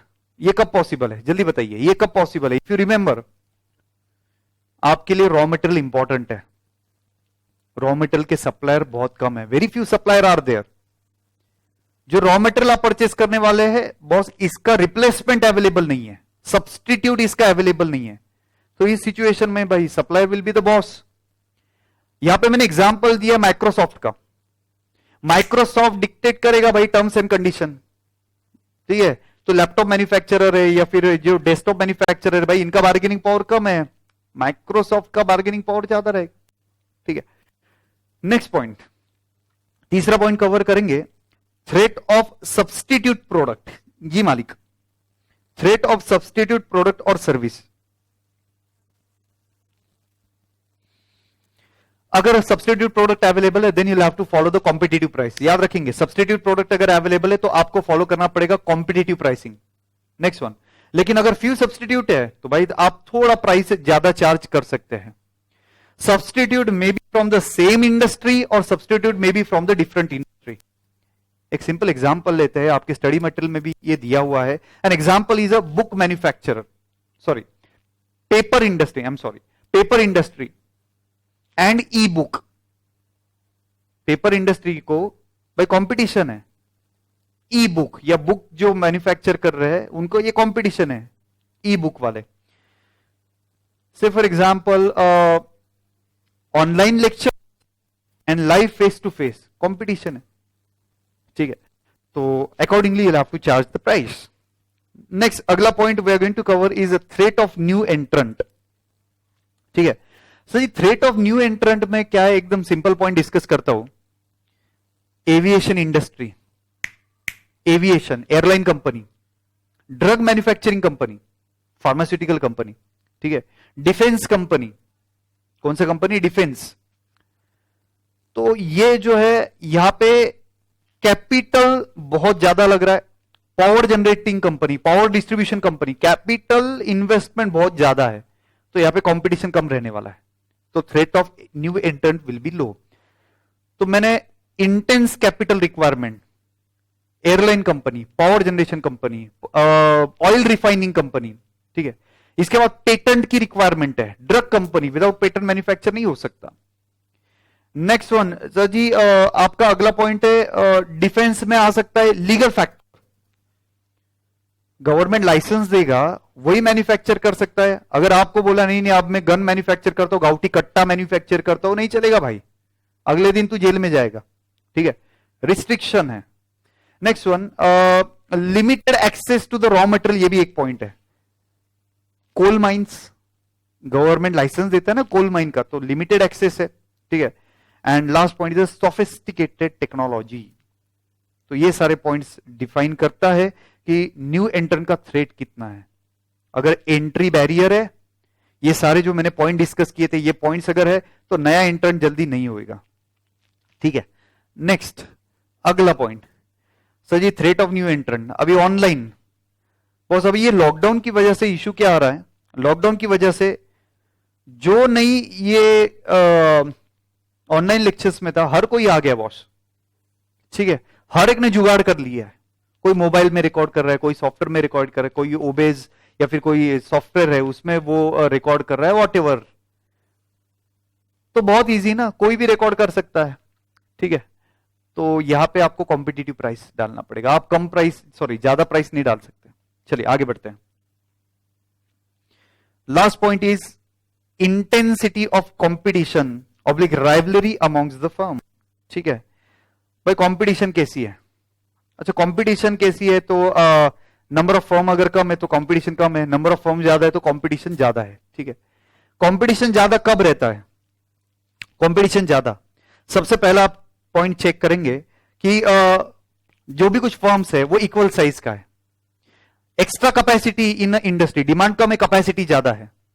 नेक्स्ट पॉइंट, एग्जिट बैरियर ज्यादा है, यानी अगर आपको ये कंपनी बंद करके जाना है तो भाई बहुत सारे टर्म्स एंड कंडीशन आपको फॉलो करने पड़ेंगे। एक और पॉइंट है difficulty in differentiation the product. ठीक है, प्रोडक्ट डिफरेंशिएशन डिफिकल्ट है, यानी इक्वली प्रोडक्ट मैन्युफैक्चर हो रहा है। और अगला पॉइंट है हाई फिक्स कॉस्ट। अगला पॉइंट क्या है? High fix cost. तो सर जी अभी क्या हो रहा है, अगर आपको फिक्स कॉस्ट ज्यादा है तो वो रिकवर करने के लिए भाई चल जो प्राइस आ रहा है ठीक है वो प्राइस पे निकाल दे, खत्म हो गई बात। तो ये 5 पॉइंट हमने डिस्कस किए जो ऑलरेडी आपने पढ़े हुए थे सीए इंटरमीडिएट में, एसएम ये पढ़ते वक्त। ठीक है, so friends by the way नया क्वेश्चन स्टार्ट किया था हमने। नया क्वेश्चन क्या था? Strategic framework for value chain analysis. Strategic framework of value chain analysis, इसमें सबसे पहला पॉइंट पढ़ा हमने इंडस्ट्री का स्ट्रक्चर एनालिसिस। इंडस्ट्री का स्ट्रक्चर एनालिसिस परफेक्ट है, आगे बढ़ते हैं। उसके 5 पॉइंट। नेक्स्ट अगला बहुत ही सिंपल और छोटा सा पॉइंट है, कोर कॉम्पिटेंसी एनालिसिस। जी हाँ मालिक, अगला पॉइंट है कोर कॉम्पिटेंसी एनालिसिस। अच्छा, कोर कॉम्पिटेंसी क्या है boss? Core competency is distinctive और यूनिक स्किल और टेक्नोलॉजी, कुछ तो भी डिस्टिंक्ट है। ठीक है, जिसकी वजह से आपका प्रोडक्ट और कॉम्पिटिटर का प्रोडक्ट में जमीन आसमान का डिफरेंस है। ठीक है, आपके प्रोडक्ट में एक्स्ट्रा वैल्यू क्रिएट होता है क्योंकि कुछ तो यूनिक स्किल है। ठीक है, कुछ तो टेक्निकली साउंड हो। एग्जाम्पल अगर मैं दे देता हूं तो search engine Google, n number of search engine are there, लेकिन भाई गूगल पे जो सर्च होता है वो एकदम परफेक्ट सर्च होता है। 90% 95% वर्ल्ड में यही सर्च इंजन यूज किया जाता है। ठीक है, तो कुछ तो भी यूनिक अल्गोरिदम है उसका। ठीक है, कुछ तो भी जबरदस्त उसका पॉइंट है जो कॉम्पिटिटर को कॉपी करना इतना आसान नहीं है। ठीक है, अब कोर कॉम्पिटेंसी की वजह से, कोर कॉम्पिटेंसी की वजह से फायदा क्या है? कोर कॉम्पिटेंसी, आपके प्रोडक्ट में और आपके कॉम्पिटिटर के प्रोडक्ट में जमीन आसमान का डिफरेंस है, तो बॉस इसका जो बेनिफिट है cost leadership and product differentiation. Cost leadership and product differentiation, ठीक है, इसका बेनिफिट है। कॉम्पिटिटिव एडवांटेज से हमें ये होगा। ओके, तो ये था आपका कोर कॉम्पिटेंसी एनालिसिस। फ्रेंड्स, अगर आपको कोर कॉम्पिटेंसी एनालाइज करना है तो उसके टेस्ट है। कोर कॉम्पिटेंसी एनालाइज करना है तो उसकी टेस्ट है। पहली टेस्ट क्या है? एंड प्रोडक्ट के बेनिफिट। आपके प्रोडक्ट के benefit as compare to competitor ज्यादा है, एंड प्रोडक्ट के बेनिफिट बहुत ज्यादा है। नेक्स्ट वन, सर जी आपका जो प्रोडक्ट है it can access to the wide variety of market. आपके product can go to the variety of market. Example, sir pen drive lecture आने की वजह से अब मैं लिमिटेड नहीं हूं ना। पहले मैं लेक्चर लेता था भाई नासिक, पुणे और मुंबई और जोधपुर, ये 4 सिटी में ले रहा था। अब इशू क्या हो रहा है, ये पेनड्राइव की वजह से I can access all over India. तो ये भी सर ये टेस्ट है कोर कॉम्पिटेंसी का। तीसरा टेस्ट है difficulty for the competitors to imitate. Difficulty for competitors to imitate, ठीक है बॉस। चलो अब मैं आपको ये नोट्स दे रहा हूं जो सिंपल एकदम समरी जबरदस्त नोट्स है, आपको बहुत हेल्प करेगा, ठीक है। 3-4 बार भी अगर आपने एग्जाम के पहले ये पूरे नोट्स भी पढ़ लिए तो भी थ्योरी आपका आराम से हो जाएगा, ठीक है ना। तो अभी क्या है, चल ठीक है, मैं ये ओपन दे रहा हूं, पीडीएफ दे रहा हूं, जिसको चाहिए बेनिफिट लो बॉस, ठीक है। अब मैं ये सोचूंगा अरे रे रे ये तो मेरे कॉम्पिटिटर के पास चला जाएगा, वो तो अच्छे से ये कॉपी करेगा। अरे भाई नोट्स कॉपी कर सकता है, ठीक है, way of teaching and knowledge थोड़ी कॉपी कर सकता है, ठीक है। और हाँ कॉपी भी कर लिया तो भाई स्टूडेंट का बेनिफिट ही है ना।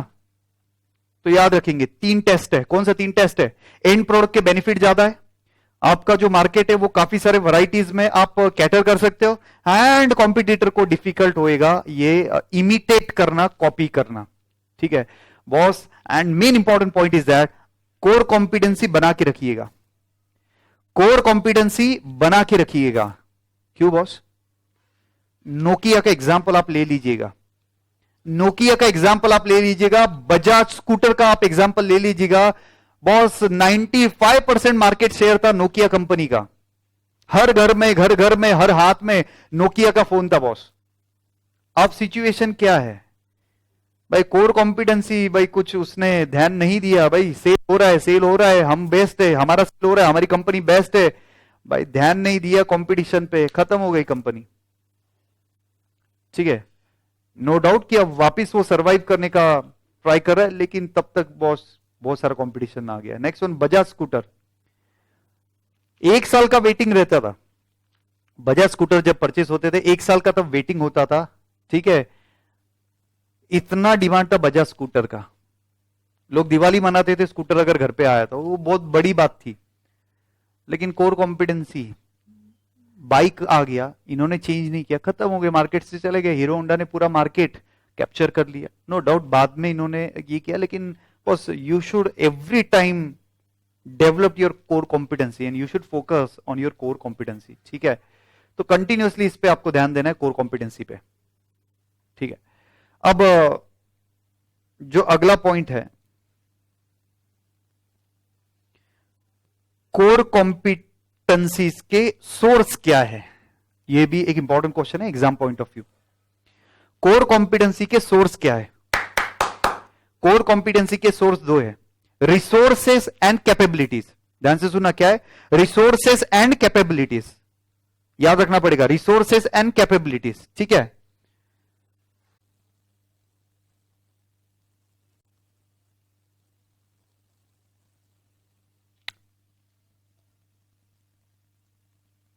जी साहब, रिसोर्सेज डिस्कस करते हैं और दूसरा हम लोग डिस्कस करेंगे उसके बाद कैपेबिलिटीज। चलिए रिसोर्सेज क्या है sir ji, resources create the values for the customer. Resources आपके पास जो अवेलेबल है उससे कस्टमर को वैल्यू क्रिएट होता है। Resources can be tangible, resources can be intangible, ठीक है।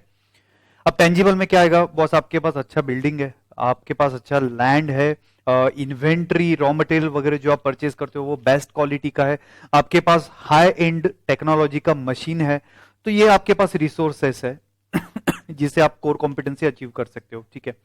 इंटेंजिबल भी हो सकता है, इंटेंजिबल में एग्जांपल हो सकता है आपका ब्रांड नेम, ठीक है, आपका ब्रांड नेम से for example Apple brand name है बॉस। इसके बाद पेटेंट, टेक्नोलॉजी आपके पास बेस्ट है, एम्प्लॉय का स्किल्ड वर्कर आपके पास है, तो ये हो सकता है आपके पास रिसोर्सेज। तो resources will create the core competencies, ठीक है। नाउ इसमें एग्जांपल नीचे दिया हुआ है कि algorithm use by the Google, Google का जो अल्गोरिदम है वो बेस्ट है। इसके बाद secret formula use in Coca Cola, ठीक है, वेरी हार्ड टू कॉपी। एक एग्जांपल देता हूं, सपोज मानिकचंद बॉस, ये जो मानिकचंद का ये जो गुटखा एक्सेट्रा है, ठीक है, नहीं खाना चाहिए किसी ने भी, ठीक है। तो मैं वो कुछ प्रमोशन वगैरह नहीं कर रहा हूं, ठीक है। इशू क्या है, उनका एक सीक्रेट फॉर्मूला है, ठीक है। Fortunately I visited that entire plant of Manikchand, जहां पे बिस्लरी वगैरह सब कुछ मैन्युफैक्चर होता है। तो फ्रेंड्स वहां पे जो ओनर है वो ओनर जो सीक्रेट फॉर्मूला है वो फॉर्मूला मिक्स करते हैं, तब फैक्ट्री में एक भी वर्कर नहीं रहेगा, ठीक है, ना मैनेजमेंट का कोई टीम रहेगा। जो सीक्रेट फॉर्मूला है वो जो भी कुछ वहां पे इंग्रेडिएंट डालते हैं, जो मेन इंग्रेडिएंट है तो वो किसी को पता ही नहीं है क्या है। तो ये था आपका कि ये कोर कॉम्पिटेंसी है, ठीक है। तो रिसोर्सेस के जरिए जरिए आप कोर कॉम्पिटेंसी अचीव कर सकते हो। रिसोर्सेस दो टाइप के डिस्कस किया, एक टेंजिबल है और एक आपका इंटेंजिबल है, ठीक है। नेक्स्ट पॉइंट, अभी कैपेबिलिटीज, अगला पॉइंट डिस्कस कर लेते हैं बॉस, कैपेबिलिटीज। अच्छा, कैपेबिलिटी में क्या आएगा? It is ability of the company to coordinate the resources. It is ability of the company to coordinate the resources. It is ability of the company की productive use कैसे करेंगे resources का, ठीक है। रिसोर्सेस सिर्फ अवेलेबल होना, इससे core competency नहीं आएगा। रिसोर्सेस आप कैसे यूटिलाइज करते हो, ये इंपॉर्टेंट है, ठीक है। सो एंड लास्ट पॉइंट की कैपेबिलिटीज ऑर्गेनाइजेशनल स्ट्रक्चर से आएगा, प्रोसेसेस से आएगा, कंट्रोल सिस्टम से आएगा। चलिए, तो ये हमने डिस्कस किया कोर कॉम्पिटेंसी के क्या सोर्स रहेंगे। आगे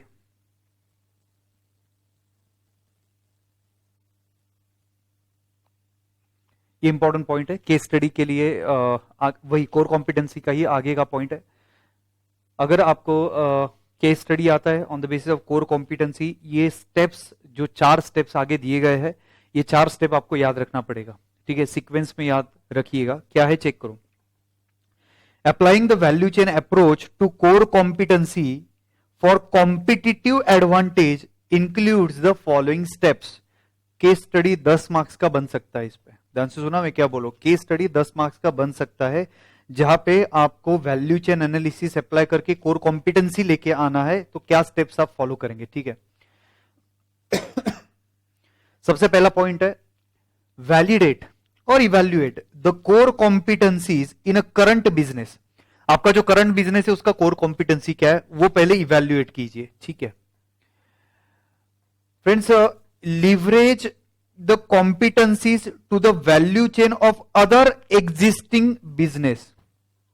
अच्छा, नहीं समझा फ्रेंड्स, एक आपका बिजनेस, सपोज आपके पास 2 बिजनेस है, जिसमें से एक बिजनेस में कोर कॉम्पिटेंसी है, क्यों ना ये बिजनेस का कोर कॉम्पिटेंसी का फॉर्मूला सेकंड बिजनेस के लिए अप्लाई किया जाए, ठीक है। तो आपका एग्जिस्टिंग बिजनेस में ऑलरेडी कोर कॉम्पिटेंसी है, वो अप्लाई करो आपके नए बिजनेस के लिए, ठीक है। एक एग्जांपल यहां पे दिया हुआ है, आई गेस बैंकिंग कंपनी का आपको एग्जांपल दिया हुआ है, ठीक है। बैंक में आप लोन लेने के लिए जाते हो, तो वहां पे जब आपने सपोज हाउसिंग लोन लिया, तो वो आपको कंपल्सन करते कि भाई अगर तू हाउसिंग लोन ले रहा है तो इंश्योरेंस भी हमारे इधर से निकाल ले, ठीक है। तो ये क्या हो गया boss, leverage the competencies to the value chain of other existing business. एक बिजनेस का कॉम्पिटेंसी आपके दूसरे बिजनेस के लिए आप अप्लाई कर सकते हो, ठीक है। नेक्स्ट वन, तीसरा पॉइंट है use core competency to reconfigure the value chain of existing business. Use core competencies to reconfigure the value chain of existing business, ठीक है। एग्जिस्टिंग बिजनेस का वैल्यू चेन आप चेंज करो। सर यहां पे आपको स्टडी मटेरियल में एक एग्जांपल दिया, किया फर्नीचर, ठीक है। बॉस पहले क्या होता था, बल्क में वगैरह फर्नीचर मैन्युफैक्चर होता था, ट्रांसपोर्टेशन के लिए डिफिकल्ट होता था, शोरूम वालों के लिए डिफिकल्ट होता था, यो बायर के लिए वो डिफिकल्ट होता था वो घर पे लेके जाना। तो इन्होंने क्या किया, किया ने बॉस उसको जो फर्नीचर है उसको डिसमेंटल फॉर्म में कर सकते हैं, ऐसा उन्होंने मैन्युफैक्चर किया, ठीक है। तो बॉस जब आप उसका डिलीवरी लेके जाएंगे तो डिसमेंटल फॉर्म में रहेगा और आपको एक डायग्राम दिया जाएगा, अकॉर्डिंग टू दैट डायग्राम आपको बस वो पार्ट फिट करना है and it will be very easy part. जैसे कि आप फैन परचेज करते हो, फैन परचेज करते हो डायरेक्टली आपको फैन नहीं आता है, ठीक है। उसका जो विंग्स है वो अलग आता है, उसका मोटर अलग आता है और उसका जो रॉड है वो अलग आता है, ठीक है। बाद में आप आराम से असेंबल कर सकते हो। आप ही सोचिए ना, अगर पूरा असेंबल करके आएगा तो वो कितना डिफिकल्ट जाएगा आपको ट्रांसपोर्टेशन करने के लिए। तो इन्होंने क्या बोला, use core competencies to reconfigure the value chain of existing business. Existing business में आप कोई तो भी कोर कॉम्पिटेंसी लेके आइए, जैसे किया फर्नीचर ने फर्नीचर इंडस्ट्री का पूरा चेंज कर दिया, जहां पे आपको फर्नीचर डिस्पेंटल कंडीशन में मिलेगा। और अब इशू क्या है कि इसका बेनिफिट क्या है, जो शोरूम है उनको ज्यादा से ज्यादा फर्नीचर वहां पे दिखाने का जरूरत नहीं, कैटलॉग बता दिया कि ये है एक्सेट्रा, ऑटोमेटिकली वहां से परचेस हो सकता है, ठीक है। Fourth point is that use core competency to create a new value chain. जी हाँ सर, क्या बोला है, use core competency to create new value chain. जी हाँ, ये बहुत ही इंपॉर्टेंट पॉइंट है, ये एग्जांपल में फेडेक्स कंपनी ने जो ट्रांसपोर्टेशन के लिए फेमस कंपनी है, फेडेक्स कंपनी ने एल बीन कंपनी के साथ टाई अप किया है सो दैट ओवरनाइट यानी एक दिन के अंदर वो गुड्स का एक्सेट्रा डिलीवरी हो सकता है। तो आपको यूज करना है core competency to create a new value chain. इसमें एक और एग्जांपल आपके स्टडी मटेरियल में दिया है, example is of the tetra pack. Tetra pack में क्या था बॉस, पहले सपोज अमूल का मिल्क वगैरह आता था तो वो ग्लास के बॉटल में आता था, वेर एंड टेयर बहुत होता था, कॉस्ट भी बहुत ज्यादा था। नाउ अमूल के जो भी कुछ प्रोडक्ट है वो सारे प्रोडक्ट आते हैं आपके डायरेक्टली टेट्रा पैक में आता है, ट्रांसपोर्टेशन के लिए इजी, और उसको कूल कंडीशन में रखने का जरूरत नहीं है। ठीक है, तो इससे आपका कॉस्ट भी बच गया और फ्रेंड्स ये लॉन्ग टर्म भी यूज हो सकता है। ठीक है, तो ये था आपका create a new value chain, आपने नया वैल्यू चेन ही कर दिया। तो जैसे वहां पे एक पॉइंट और लिख लेना, tetra pack, example of tetra pack, नया ही क्रिएट कर लिया आपने वैल्यू चेन।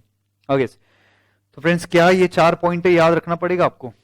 बहुत सी 4 पॉइंट आपको याद रखना पड़ेगा। सबसे पहले आपको चेक करना है आपके ऑर्गेनाइजेशन का जो करंट बिजनेस है उसका कोर कॉम्पिटेंसी क्या है। सेकंड पॉइंट क्या है, एक बिजनेस का कोर कॉम्पिटेंसी दूसरे बिजनेस के साथ आप अप्लाई कर सकते हो। तीसरा, sir core competency, use core competency to reconfigurate the value chain of existing business. Existing business में ही आप कुछ मॉडिफिकेशन लेके आइए।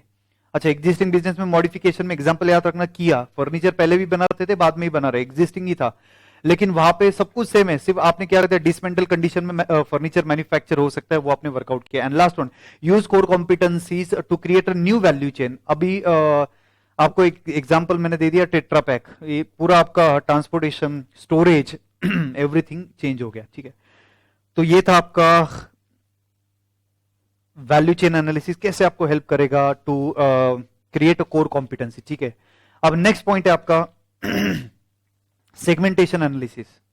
जी हाँ, सेगमेंटेशन एनालिसिस में मैंने अपने जो नोटबुक है जो रेगुलर बैच का नोटबुक है वहां पे आपको एक एग्जांपल दिया था सेगमेंटेशन एनालिसिस में। एग्जांपल था आई गेस आईटीसी कंपनी का, विथ फोटोग्राफ मैंने वो आपको दिया था। आईटीसी कंपनी के क्या क्या सेगमेंट है, आईटीसी कंपनी के सपोज 4 सेगमेंट है। सबसे पहला आपके एफएमसीजी गुड्स मैन्युफैक्चर करते हैं जिसमें सिगरेट एक्सेट्रा आता है। Second, ITC company is in a hotel industry as well, ITC in a packing industry as well, और एग्रीकल्चरल प्रोड्यूस में भी आईटीसी कंपनी है। तो ये 4 उसके सेगमेंट हो गए। ठीक है, तो तीसरा पॉइंट हम लोग पढ़ रहे हैं सेगमेंटेशन एनालिसिस। जी हाँ सर, तीसरा पॉइंट हम लोग पढ़ रहे हैं सेगमेंटेशन एनालिसिस। अभी सेगमेंटेशन में क्या करना है, सबसे पहले ये स्टेप्स याद रखेंगे। सबसे पहले आइडेंटिफाई करो, क्या आइडेंटिफाई करना है, आइडेंटिफाई योर सेगमेंट्स। ठीक है, सर जी सेगमेंट क्या हो सकता है, segment can be the geographical area, segment can be the nature of the product etcetera, segment can be the customer. अच्छा, जियोग्राफिकल एरिया में क्या एग्जांपल दे सकते हैं, महाराष्ट्र रीजन अलग है, दिल्ली का रीजन अलग है, या फिर अपने इंस्टीट्यूट का एग्जांपल ले लेते हैं ना, north west south etcetera, western region north region etcetera. तो ये हो गया आपका जियोग्राफिकली आपने सेगमेंटेशन कर दिया। या फिर segmentation on the basis of customer भी हो सकता है। एग्जांपल के लिए मैं आपको बता दूं, एयरलाइन कंपनी, एयरलाइन कंपनी में business class and economy class, ये सेगमेंटेशन हो गया, राइट है। या फिर आईटीसी कंपनी का एग्जांपल ले लिया, अलग अलग टाइप की कैटेगरी के प्रोडक्ट आप मैन्युफैक्चर करते हो, that can be a segment. Next one, तो सबसे पहले क्या आपके जो सेगमेंट है वो आइडेंटिफाई करो। सेकंड पॉइंट है वो जो सेगमेंट है उसका मैट्रिक्स बनाओ, सेगमेंट का मैट्रिक्स बनाओ, यानी एक डायग्राम आप बनाइएगा। ठीक है, आप जियोग्राफिकली कर रहे हो तो वो सेगमेंट के सब सेगमेंट एक्सेट्रा क्या है, एक जियोग्राफिकल डायग्राम आपको करना है। नेक्स्ट वन, हर एक सेगमेंट का जो भी कुछ अट्रैक्टिवनेस है वो आइडेंटिफाई करो, इवेल्युएट करो हर एक सेगमेंट का प्लस पॉइंट। ये सेगमेंट का कुछ ना कुछ तो भी प्लस पॉइंट रहेगा, वो आपको आइडेंटिफाई करना है। Next one, identify the success, identify the success factor for each segment.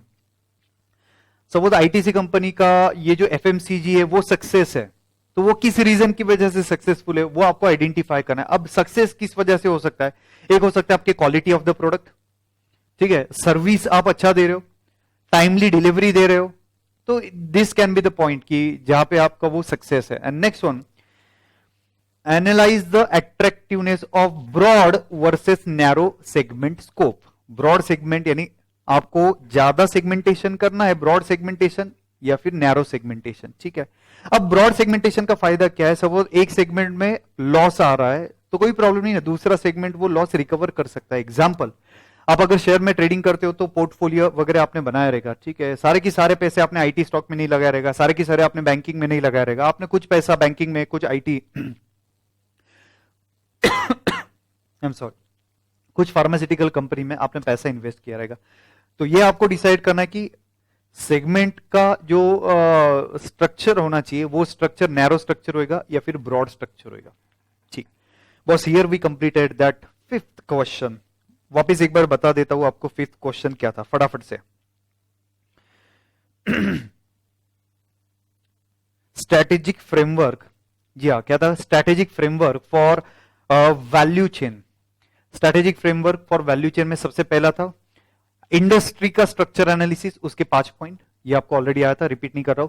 Core competency analysis, ठीक है। कोर कॉम्पिटेंसी में आपने ये चेक किया कि आपके ऑर्गेनाइजेशन का कोर कॉम्पिटेंसी क्या है, उसके 3 टेस्ट हमने देखे।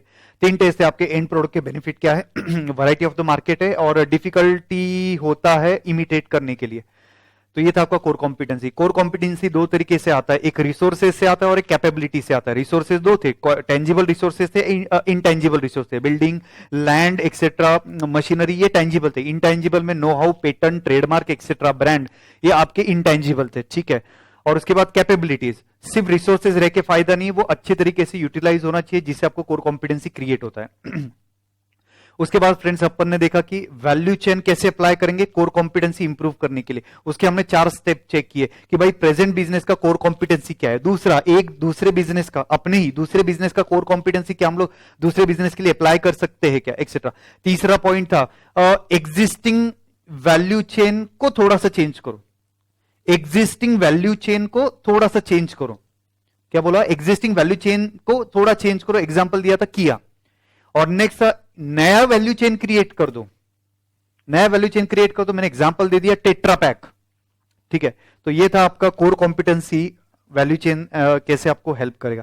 इसके बाद लास्ट पॉइंट हमने देखा segmentation analysis. Segmentation analysis is very simple. सबसे पहले तो आप आइडेंटिफाई करो आपके सेगमेंट कौन से, दूसरा वो जो सेगमेंट है उसका मैट्रिक्स कंस्ट्रक्ट करो। सपोज आईटीसी कंपनी 4 सेगमेंट है, ठीक है। मैंने आपको जैसे डिस्कस किया, एफएमसीजी था, आपका होटल इंडस्ट्री था, आपका पेपर इंडस्ट्री था और आपका एग्रीकल्चरल प्रोड्यूस था। तो ये 4 सेगमेंट में आपने डिस्ट्रीब्यूट किया, तो एक मैट्रिक्स आपने डिराइव किया उसका, कंस्ट्रक्ट द मैट्रिक्स। नेक्स्ट तीसरा पॉइंट है इसमें कि हर एक का जो सेगमेंट है उसका अट्रैक्टिवनेस क्या है, ये आपने आइडेंटिफाई किया। हर एक सेगमेंट का की सक्सेस फैक्टर क्या है और आपको ब्रॉड सेगमेंट रखना है या नैरो सेगमेंट रखना है, ये हमने आइडेंटिफाई किया। परफेक्ट है बॉस। तो here we completed 6 question, 5th question. अब आते हैं फ्रेंड्स छोटा सा, बहुत ही सिंपल 6th क्वेश्चन की तरफ आ रहे हैं।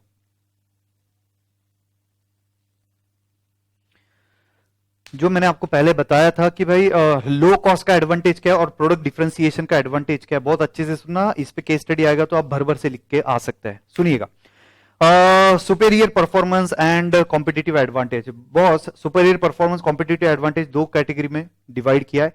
एक आएगा आपका डिफरेंशिएशन एनालिसिस। क्या बॉस? Differentiation analysis. दूसरा आपका low cost advantage. Differentiation analysis में क्या आएगा, आपका प्रोडक्ट और आपकी सर्विसेज कॉम्पिटिटर से डिफरेंट होनी चाहिए, ठीक है, सुपेरियर होनी चाहिए, ठीक है। तो ये डिफरेंशिएशन कौन से कैटेगरी में आ सकता है? Differentiation can be a quality, differentiation can be the price, differentiation can be the service, after sale service, differentiation can be extra functions, differentiation can be speed of delivery. जी हां, इसके basis पे आप आपका प्रोडक्ट और competitor का product differentiate कर सकते हैं। ओके, तो ये आपके डिफरेंशिएशन के कुछ मैंने एग्जांपल दे दिए। अब बॉस, डिफरेंशिएशन का एडवांटेज क्या है? अगर आपका प्रोडक्ट आपके कॉम्पिटिटर से सुपेरियर है, आपको 2 तरीके से बेनिफिट मिल सकता है। पहला बेनिफिट, अगर आपका प्रोडक्ट सुपेरियर है as compare to the competitor, you will have to charge the higher price, और you can charge the higher price and customer will be ready to pay extra, क्योंकि उसको पता है कि ये क्वालिटी प्रोडक्ट है और कुछ एक्स्ट्रा उसको मिल रहा है, then customer will be ready to pay extra for that. अगर एक्स्ट्रा पैसा मिल रहा है तो ऑब्वियसली आपका प्रॉफिट ज्यादा रहेगा, तो कॉम्पिटिटर से आपका प्रॉफिट इस सिचुएशन में ज्यादा रहेगा। या फिर दूसरा बेनिफिट भी आप उठा सकते हो, and that second benefit is that boss, अगर आपका प्रोडक्ट सुपेरियर है, आपका प्रोडक्ट में डिफरेंस है और फंक्शन फीचर एक्स्ट्रा है, सर्विस आपको एक्स्ट्रा मिल रहा है, क्वालिटी जबरदस्त मिल रहा है, ऐसे सिचुएशन में अगर आपने कॉम्पिटिटिव का ही प्राइस फॉलो किया, कॉम्पिटिटर्स का प्राइस फॉलो किया, एट पार अगर रखा, तो ऑब्वियसली आपके प्रोडक्ट का सेल ज्यादा होगा। ऑब्वियसली क्या होगा, आपका जो प्रोडक्ट है उसका सेल उसमें ज्यादा होगा, ठीक है। अगर सेल ज्यादा होगा, मार्केट शेयर बढ़ गया, मार्केट शेयर बढ़ गया तो ऑटोमेटिकली आपका प्रॉफिट बढ़ गया। तो डिफरेंस करो प्रोडक्ट में, ठीक है। हमने देखा ना प्रोडक्ट डिफरेंशिएशन कैसे करना है, ये 4-5 पॉइंट एग्जांपल के साथ मैंने आपको दे दिया कि ये तरीके से आप प्रोडक्ट का डिफरेंशिएशन कर सकते हो। और एक बार आपने प्रोडक्ट का डिफरेंशिएशन कर दिया तो ऑब्वियसली ज्यादा प्राइस चार्ज करके ज्यादा प्रॉफिट अर्न करो, कम प्राइस चार्ज करके ज्यादा मार्केट शेयर आप अचीव कर सकते हो। जबरदस्त तूफान कंसेप्ट है। अब आगे एक और खूंखार कंसेप्ट है cost leadership. Boss we have seen that value chain analysis में we are going to identify the value added and non value added activity. We are going to analyze each and every activity and then we'll check which activity are value added, which activities are non value added. Immediately मैंने वहां पे आपको बोला था non value added activity को निकाल दो। क्या? non value added activity को निकाल दो, इससे कॉस्ट बच गया। या फिर value added activity को और अच्छे से परफॉर्म करो, या फिर वैल्यू एडेड एक्टिविटी को और अच्छे से परफॉर्म करो। इससे क्या होगा बॉस, आपका कॉस्ट कॉम्पिटिटर के कंपैरिजन में कम है, क्योंकि आपने कॉस्ट बेटर मैनेज किया है। अब नॉन वैल्यू एडेड एक्टिविटी निकाल दिया, वैल्यू एडेड एक्टिविटी और अच्छी तरीके से परफॉर्म किया, इफिशिएंटली आपने परफॉर्म किया, आपका कॉस्ट जो है वो कम हो गया। और अगर आपका कॉस्ट कम होता है तो इससे आपको दो बेनिफिट मिल सकते हैं। पहला benefit, you can charge the low price for your product as your cost is low as compare to the competitor. और अगर आपका सेलिंग प्राइस कॉम्पिटिटर से कम है तो आपका सेल ज्यादा हो सकता है, आपका जो मार्केट शेयर है वो बढ़ सकता है। आई होप ये पॉइंट क्लियर है। या फिर अगर आपने कॉम्पिटिटर का प्राइस और आपका प्राइस मैच रखा तो भी आपका ही बेनिफिट है, आपको प्रॉफिट उस सिचुएशन में ज्यादा मिलेगा। तो these are two very important aspect of that value chain analysis कि भाई उससे क्या बेनिफिट क्या होता है वैल्यू चेन एनालिसिस से, कैसे सुपेरियर परफॉर्मेंस आता है, कैसे कॉम्पिटिटिव एडवांटेज आता है वैल्यू चेन अप्लाई करके। एक हमने देखा कि भाई प्रोडक्ट डिफरेंशिएशन रखो, ज्यादा प्राइस पे बेच सकते हो या फिर उतनी प्राइस पे ज्यादा क्वांटिटी बेच सकते हो। दूसरा, कॉस्ट कंट्रोल कर दो भाई। अगर आपने कॉस्ट कंट्रोल कर दिया तो ऑब्वियसली क्या होगा सर जी, कॉस्ट अगर आपने कंट्रोल कर दिया तो भाई प्रॉफिट बढ़ेगा, सेम प्राइस पे बेचा या कम प्राइस पे बेचो मार्केट शेयर बढ़ेगा, ऑटोमेटिकली आपका प्रॉफिट भी बढ़ेगा। ठीक है, तो वैल्यू चेन एनालिसिस ऐसे हेल्प करेगा आपको कोर कॉम्पिटेंसी अचीव करने के लिए, परफॉर्मेंस इंप्रोवाइज करने के लिए, ठीक है, कॉम्पिटिटिव एडवांटेज लेने के लिए। अब आगे बढ़ते हैं।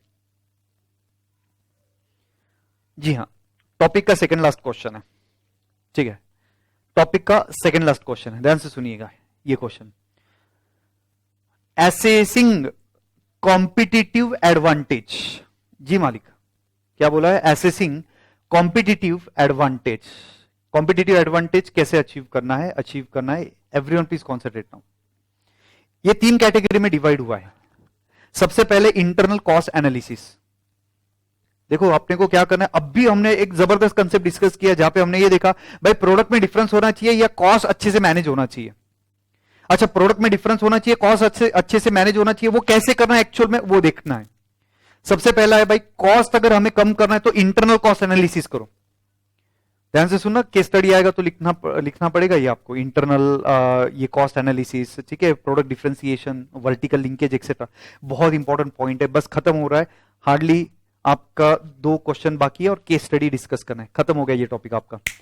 बस इंटरनल कॉस्ट एनालिसिस, ध्यान से सुनिएगा। इंटरनल कॉस्ट एनालिसिस में सबसे पहले भाई तुम आइडेंटिफाई करो तेरे एक्टिविटी कौन से एक्टिविटी कौन से, यानी जो वैल्यू क्रिएट करते हैं वो कौन से आपके एक्टिविटी, एंड दैट्स इट। यहां पे आपको एक इंपॉर्टेंट पॉइंट है, आपने एक्टिविटीज आइडेंटिफाई किया, क्लासिफाई करो, value added, non value added activity, non value added eliminate कर दो, वैल्यू एडेड को और अच्छे से परफॉर्म करो। तो भाई आपका जो वैल्यू क्रिएटिंग प्रोसेस है वो हमने चेक किया। Value creating process, in short वहां पे आप लिख सकते हो कि आपकी एक्टिविटी कौन सी है वो आपने आइडेंटिफाई किया, ठीक है। Now second point is that determine the cost of each activity. Determine the cost of each activity, यानी ये जो वैल्यू क्रिएटिंग एक्टिविटी या प्रोसेस है उसकी कॉस्ट कितनी है। अगर आप ऑर्डर प्लेस कर रहे हो तो ऑर्डरिंग का कॉस्ट कितना है, मशीन सेटअप कर रहे हो तो मशीन सेटअप का कॉस्ट कितना है, एक्सेट्रा। तो यहां पे आपको ये चेक करना है कि भाई टोटल कॉस्ट को ये एक्टिविटी के कॉस्ट में हमने आइडेंटिफाई कर दिया। नेक्स्ट वन, इसके बाद अगला पॉइंट है बॉस, हर एक एक्टिविटी का यूनिक कॉस्ट ड्राइवर रहेगा। हर एक एक्टिविटी का यूनिक कॉस्ट ड्राइवर रहेगा। ट्रेडिशनल मेथड में सिंगल कॉस्ट ड्राइवर रहता था, वॉल्यूम रिलेटेड कॉस्ट ड्राइवर रहता था, लेकिन यहां पे बॉस हर एक एक्टिविटी का कॉस्ट ड्राइवर अलग है। याद आ रहा है आज के लेक्चर में मैंने एक्टिविटी बेस्ड कॉस्टिंग के स्टेप्स बताए, यही स्टेप में डिस्कस कर रहा हूं सर। डिफाइन एक्टिविटी पढ़ो, पहला स्टेप क्या है? आइडेंटिफाई द एक्टिविटीज था, वैल्यू क्रिएटिंग प्रोसेस यानी एक्टिविटी। दूसरा, हर एक एक्टिविटी का कॉस्ट कैलकुलेट करो। तीसरा, हर एक एक्टिविटी का यूनिक कॉस्ट ड्राइवर रहेगा, ठीक है। अब यहां पे एक एक्स्ट्रा पॉइंट है, identify the vertical link between the processes, identify the vertical link between the processes. अब आप क्या कर रहे हो, एक प्रोसेस को आप सपोज एक प्रोसेस आपको इलिमिनेट करना है, आपको ऐसे लग रहा है कि ज्यादा वैल्यू ऐड नहीं हो रहा है, कॉस्ट ज्यादा लग रही लेकिन वैल्यू एडिशन कम हो रहा है, तो आपने सोचा क्यों ना वो प्रोसेस को इलिमिनेट किया जाए। मैं एक एग्जांपल देता हूं, एग्जांपल इज दैट बॉस, आप ऑर्डर करते वक्त ट्रेडिशनल सिस्टम फॉलो करते थे, ठीक है। मटेरियल रिक्विजिशन नोट आता था, फिर आप ऑर्डर प्लेस करते थे, फिर आता था, फिर स्टोर होता था, बिन कार्ड में प्राइस स्टोर लेजर कार्ड में एंट्री होता था, फिर मटेरियल रिक्विजिशन जैसे आता था, मटेरियल आप पास ऑन करते थे। तो आपने सोचा अरे ये स्टोरेज है, स्टोरेज में मटेरियल का कॉस्ट एक्स्ट्रा लग रहा है, कैरिंग कॉस्ट एक्स्ट्रा लग रहा है, ऑब्सोलेंसेस हो रहा है, सब कुछ इंटरेस्ट कॉस्ट लग रहा है, तो क्यों ना हम लोग जेआईटी फॉलो करें, जस्ट इन टाइम फॉलो करें। तो ये स्टोर रूम की रिक्वायरमेंट ही कैंसिल हो गई, तो मटेरियल आएगा डायरेक्टली प्रोडक्शन फ्लोर पे और वहां पे यूज होएगा। तो आपने सोचा अरे वाह, ये एक एक्टिविटी था जो स्टोरेज का, वो एक्टिविटी हमने डायरेक्टली इलिमिनेट कर दिया, कितना पैसा बच गया। लेकिन friends, when you take such a decision to eliminate some activity, you'll have to take into consideration vertical linkage of one activity with the another activity. चलो आपने तो ऑर्डर अभी जीआईटी पे प्लेस करना स्टार्ट कर दिया, लेकिन आपके पास भाई ट्रांसपोर्टेशन का फैसिलिटी है सफिशिएंट, क्योंकि बार बार ट्रांसपोर्टेशन करना पड़ेगा। सेकंड, आपका वो जो सप्लायर है, वो सप्लायर के टाइम पे ऑर्डर देगा, क्योंकि अभी जीआईटी आप रुक नहीं सकते हैं। When you want to produce you need material, तो एग्जैक्टली टाइम पे उसने मटेरियल देना चाहिए, ठीक है। तो प्रॉब्लम क्या होगा, अगर सामने वाले ने टाइम पे डिलीवरी नहीं दिया तो आपका प्रोडक्शन का एक्टिविटी अफेक्ट होगा, कस्टमर का रिलेशनशिप का एक्टिविटी आपका अफेक्ट होगा। तो एक एक्टिविटी, एक कॉस्ट कम करने के इसमें आपने दूसरे एक्टिविटी को अफेक्ट नहीं करना है। तो that's why you will have to check the linkage of one process with another process before you take any decision of elimination of non value added activity and so on, ठीक है। एक example इन्होंने और एक दिया आपके study material में, example है ना, एग्जांपल इज दैट कि भाई आपने ऑटोमेशन लेके आ गए, मैन्युफैक्चर करते वक्त आपने ऑटोमेशन लेके आ गए, ठीक है, मशीनरी वगैरह आपने इंस्टॉल कर दिया, तो आपने मैन पावर का खर्चा कम कर दिया, आपने लेबर का खर्चा कम कर दिया, लेकिन at the same time technology की कॉस्ट बढ़ गई, मेंटेनेंस का कॉस्ट बढ़ गया, ठीक है। तो you have to identify the linkage of one activity with another activity, isolation में नहीं चलेगा, एक चेक करो दूसरे एक्टिविटी के साथ क्या रिलेशनशिप है। Next one, last point is that evaluate the opportunity जहां पे आप कॉस्ट कम कर सकते हो, इवैल्यूएट द अपॉर्चुनिटी जहां पे आप आपकी जी कॉस्ट है वो कॉस्ट कम कर सकते हो। लो कॉस्ट एडवांटेज क्या है, बस ट्रेडिशनल मेथड में क्या होता था, आप हर एक ऑर्गेनाइजेशन को, हर एक डिपार्टमेंट को बोलते थे भाई 15% कॉस्ट रिडक्शन करो, टारगेट है अपना 15% कॉस्ट रिडक्शन करो, परचेस करते हो कॉस्ट रिडक्शन करो, मैन्युफैक्चर करते हो कॉस्ट रिडक्शन करो, सेल करते हो कॉस्ट रिडक्शन करो। भाई इसका निगेटिव इंपैक्ट भी हो सकता है, इसका निगेटिव इंपैक्ट भी हो सकता है। सपोज आपने एवरी फ्रंट पे 15% रिडक्शन कर दिया कॉस्ट में, सपोज मार्केटिंग मैनेजर था, मार्केटिंग मैनेजर को बोला भाई 15% तू मार्केटिंग कम कर, तो वो मार्केटिंग कम करेगा तो ऑब्वियसली इसका इंपैक्ट आपके सेल पे हो सकता है। तो आपको थोड़ा दिमाग लगा कि ये कॉस्ट कंट्रोल या कॉस्ट रिडक्शन करना पड़ेगा। You have to check first of all non value added activity straightforward eliminate करो, लेकिन इलिमिनेट करते वक्त ये चेक करो कोई दूसरा एक्टिविटी तो इंपैक्ट नहीं हो रहा है। सेकेंड पॉइंट फ्रेंड्स, या फिर आपकी जो वैल्यू एडेड एक्टिविटी है उसको और अच्छी तरीके से परफॉर्म करो। नॉन वैल्यू एडेड का कॉस्ट कम हो जाएगा, लेकिन maybe value added activity में सेम कॉस्ट लगेगा या फिर थोड़ा ज्यादा कॉस्ट भी आप कर सकते हो। तो you have to evaluate the opportunity जहां पे आप कॉस्ट कम कर सकते हो। बस 5 पॉइंट, मुझे वो कॉस्ट कम करना है, ठीक है। मुझे अगर कॉस्ट कम करना है तो मुझे कॉस्ट तो इंटरनल लगता है, तो इंटरनली मैंने क्या चेक किया भाई, 5 पॉइंट है इंटरनली, मेरी वैल्यू क्रिएटिंग प्रोसेस क्या है, यानी मेरे एक्टिविटीज कौन से। नेक्स्ट वन, एक्टिविटी का कॉस्ट क्या क्या है, हर एक एक्टिविटी का कॉस्ट, यानी जो ओवरहेड का कॉस्ट है वो एक्टिविटी में डिस्ट्रीब्यूट किया। तीसरा पॉइंट, हर एक एक्टिविटी का यूनिक कॉस्ट ड्राइवर रहेगा, सिर्फ वॉल्यूम रिलेटेड कॉस्ट ड्राइवर नहीं, दूसरे कॉस्ट ड्राइवर भी है।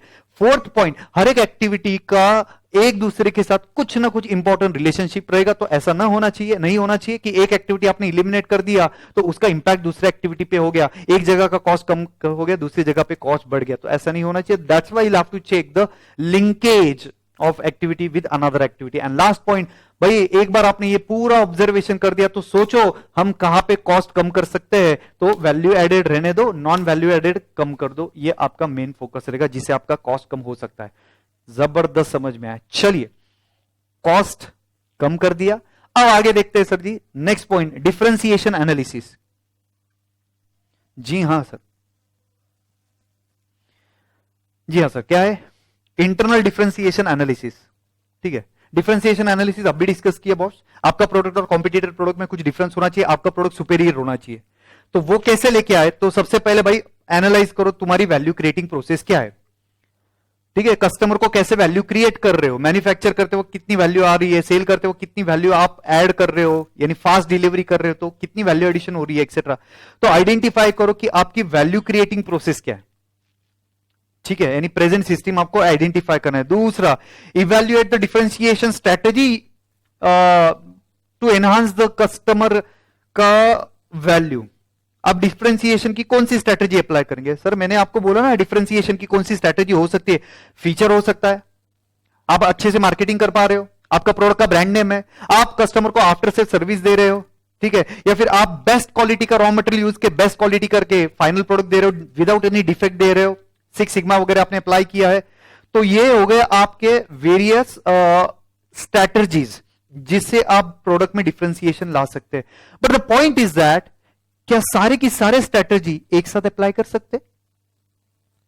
क्या सारे की सारे स्ट्रेटजी एक साथ अप्लाई कर सकते हो? मैं स्पीडी डिलीवरी भी दूंगा, मैं कम से कम प्राइस में भी दूंगा, मैं कस्टमर को आफ्टर सेल सर्विसेज भी दूंगा, मैं अच्छे से मार्केटिंग करूंगा, ब्रांड, सब कुछ एक साथ नहीं पॉसिबल है, तो कॉस्ट बहुत ज्यादा बढ़ जाएगा।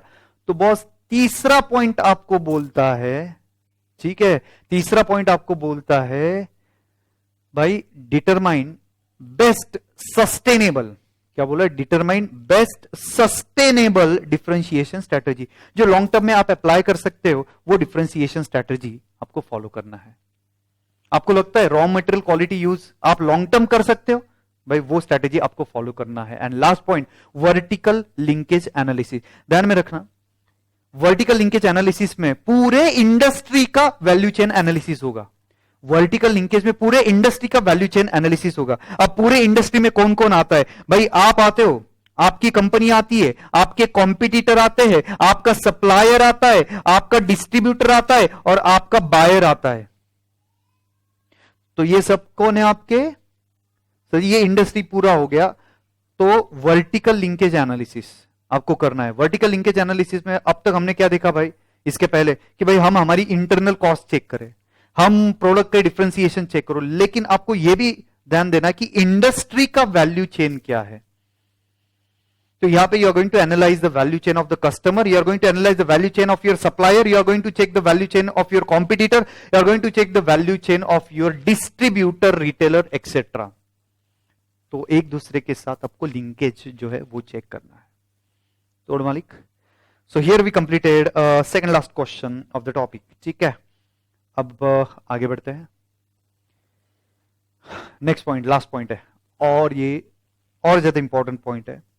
Point number 8, question number 8, last point है सर। जैसे मैंने आपको बोला था कि वैल्यू चेन एनालिसिस जो हमने सीखा था वो मैन्युफैक्चरर पॉइंट ऑफ व्यू से देखा था, अब सर्विस प्रोवाइडर के पॉइंट ऑफ व्यू से हमें देखना है। जी हाँ, किसके पॉइंट ऑफ व्यू से देखना है? सर्विस प्रोवाइडर के पॉइंट ऑफ व्यू से हमें यह चेक करना है। तो इसको नाम अलग दिया है वैल्यू शॉप मॉडल, इसको नाम क्या दिया? वैल्यू शॉप मॉडल और service value chain. Value shop model और सर्विस वैल्यू चेन, वो वैल्यू चेन एनालिसिस मैन्युफैक्चर के लिए एप्लीकेबल है। अगर आप सर्विस प्रोवाइडर है तो सर्विस वैल्यू चेन या वैल्यू शॉप मॉडल, ये वर्ड आपको अप्लाई करना पड़ेगा। ठीक है, तो यहां पे क्या था? It is applicable to the service provider. Sir इतने ही पॉइंट है जो आपके स्टडी मटेरियल में दिए, तो ध्यान से सुना मैं क्या बोल रहा हूं। It is applicable to service provider. Second, it is applicable to the service provider. Second point is that it is designated or it is designed to solve the problem of the organization. कुछ तो problem आया था, वो problem solve करने के लिए value shop model apply होगा। तो एक इंपॉर्टेंट सेंटेंस आपको लिख के आना है, value shop model does not create any value but it just solve a problem. ये खुद होके कोई वैल्यू क्रिएट नहीं कर रहा है, वैल्यू एडिशन नहीं कर रहा है। ठीक है, तो not creating any value, not adding any value, बस आपको कुछ प्रॉब्लम आया था, आपके कस्टमर को कुछ प्रॉब्लम आया था, वो प्रॉब्लम का वो सॉल्यूशन लेके आ रहा है। ठीक है, बस इतना आपका पॉइंट था इसमें। नेक्स्ट, ये किसके लिए एप्लीकेबल है? तो टेलीकम्युनिकेशन कंपनी के लिए एप्लीकेबल है, उसके बाद बैंकिंग कंपनी के लिए एप्लीकेबल है, या फिर इंश्योरेंस कंपनी के लिए ये एप्लीकेबल हो सकता है। Main important point between value chain analysis and value shop model is that support activity are word to word same. Support activity याद आ रहा है, primary activity and support activity, 5 primary activity था, 4 सपोर्ट एक्टिविटी था. Support activity में क्या था, firm का infrastructure था, एचआर मैनेजमेंट था, ठीक है, टेक्नोलॉजी डेवलपमेंट था, और उसके बाद टेक्नोलॉजी डेवलपमेंट, उसके बाद प्रोक्यूरमेंट, वो तो मैं भूल ही गया, यस प्रोक्यूरमेंट था आपका लास्ट पॉइंट, ठीक है. तो ये सपोर्ट एक्टिविटी है. तो वैल्यू शॉप मॉडल और वैल्यू चेन एनालिसिस में support activity as it is है, लेकिन जो प्राइमरी एक्टिविटी है वहां पे अलग है और यहां पे अलग है. बस यहां पे पूरा प्राइमरी एक्टिविटी एकदम डिफरेंस है. As I already told you that value shop model problem solve करने में हेल्प करने वाला है आपकी. तो सबसे पहला पॉइंट क्या है वो चेक करते हैं.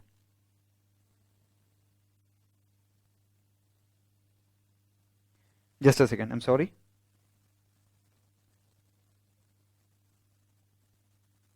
जी,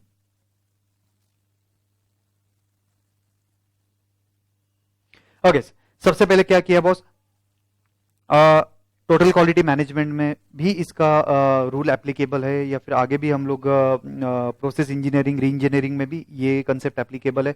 और ये कंसेप्ट एप्लीकेबल है सर आपका 6 सिग्मा में, डीएमए, डीवीडीएमए, आईसी एक्सेट्रा, वो अगर आपको याद आ रहा है तो उसमें भी ये कंसेप्ट एप्लीकेबल है. ध्यान से सुनना क्या था पॉइंट. इधर सबसे पहले तो प्रॉब्लम आइडेंटिफाई किया.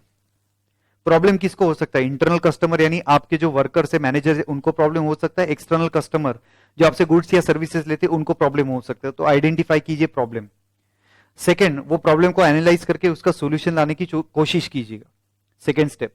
इसके बाद अगर काफी सारे सोल्यूशन है तो सिलेक्ट द बेस्ट सोल्यूशन, ठीक है ना. तो choose among the best solution, choose the best solution among the various solution. ये 3 स्टेप आपके हो गए. पहले तो प्रॉब्लम आइडेंटिफाई किया, प्रॉब्लम एनालाइज किया, सॉल्व करने की कोशिश की, सोल्यूशन 2-3 या फिर n नंबर ऑफ सोल्यूशन हो सकते हैं, इसमें से बेस्ट सोल्यूशन हमने सिलेक्ट किया. सोल्यूशन सिलेक्ट करने के बाद वो सोल्यूशन आप एग्जीक्यूट करो. एग्जीक्यूशन ऑफ द सोल्यूशन यानी आपको जिस सिस्टम में, प्रोसेस में प्रॉब्लम था वहां पे आपने वो सोल्यूशन अप्लाई किया. एंड लास्ट पॉइंट था आपका सिर्फ सोल्यूशन अप्लाई करके फायदा नहीं, इवेल्युएट करो प्रॉब्लम सॉल्व हुआ या नहीं हुआ, और क्या लॉन्ग टर्म में प्रॉब्लम सॉल्व हुआ है. तो लॉन्ग टर्म में इसका इवैल्यूएशन होना चाहिए. तो कंट्रोल एंड इवैल्यूएशन ये लास्ट पॉइंट है. तो value shop model is absolutely same like value chain analysis, ठीक है, सिर्फ प्राइमरी एक्टिविटी डिफरेंस है. तो value shop model is applicable for the service provider. फिर उसके एग्जांपल्स आपको लिखना है, कौन से telecommunication company, banking company etcetera. इसके बाद आपको लिखना है बॉस की value shop model does not create any value, does not add any value. Value shop model just solve the problem. Here also activities are divided into 2 part. One is the primary activity, another one is the support activity. Primary activity क्या है, problem identify किया, problem solve किया, selection किया solution का, solution apply किया, ठीक है, execution of the solution, और इवैल्यूएशन किया, सोल्यूशन से प्रॉब्लम सॉल्व हुआ या नहीं हुआ. नेक्स्ट आपका जो सपोर्ट एक्टिविटी है वो 4 सपोर्ट एक्टिविटी कॉमन था value chain analysis and value shop model में. कौन सा था, इंफ्रास्ट्रक्चर, फर्म का इंफ्रास्ट्रक्चर है, R&D था, इसके बाद था आपका प्रोक्योरमेंट सबसे पहले था, उसके बाद टेक्निकल HR डिपार्टमेंट था, और टेक्नोलॉजी डेवलपमेंट, ये आपके सपोर्ट एक्टिविटी था, ठीक है. So here we completed friends all 8 question, all 8 theoretical question of this topic. ये टॉपिक में कोई भी प्रैक्टिकल क्वेश्चन नहीं था. In the next lecture I am going to revise the topic number 2 जहां पे theory भी है और practical भी है, ठीक है. So thank you very much friends. See you in the next lecture. Next lecture topic number 2. Thank you.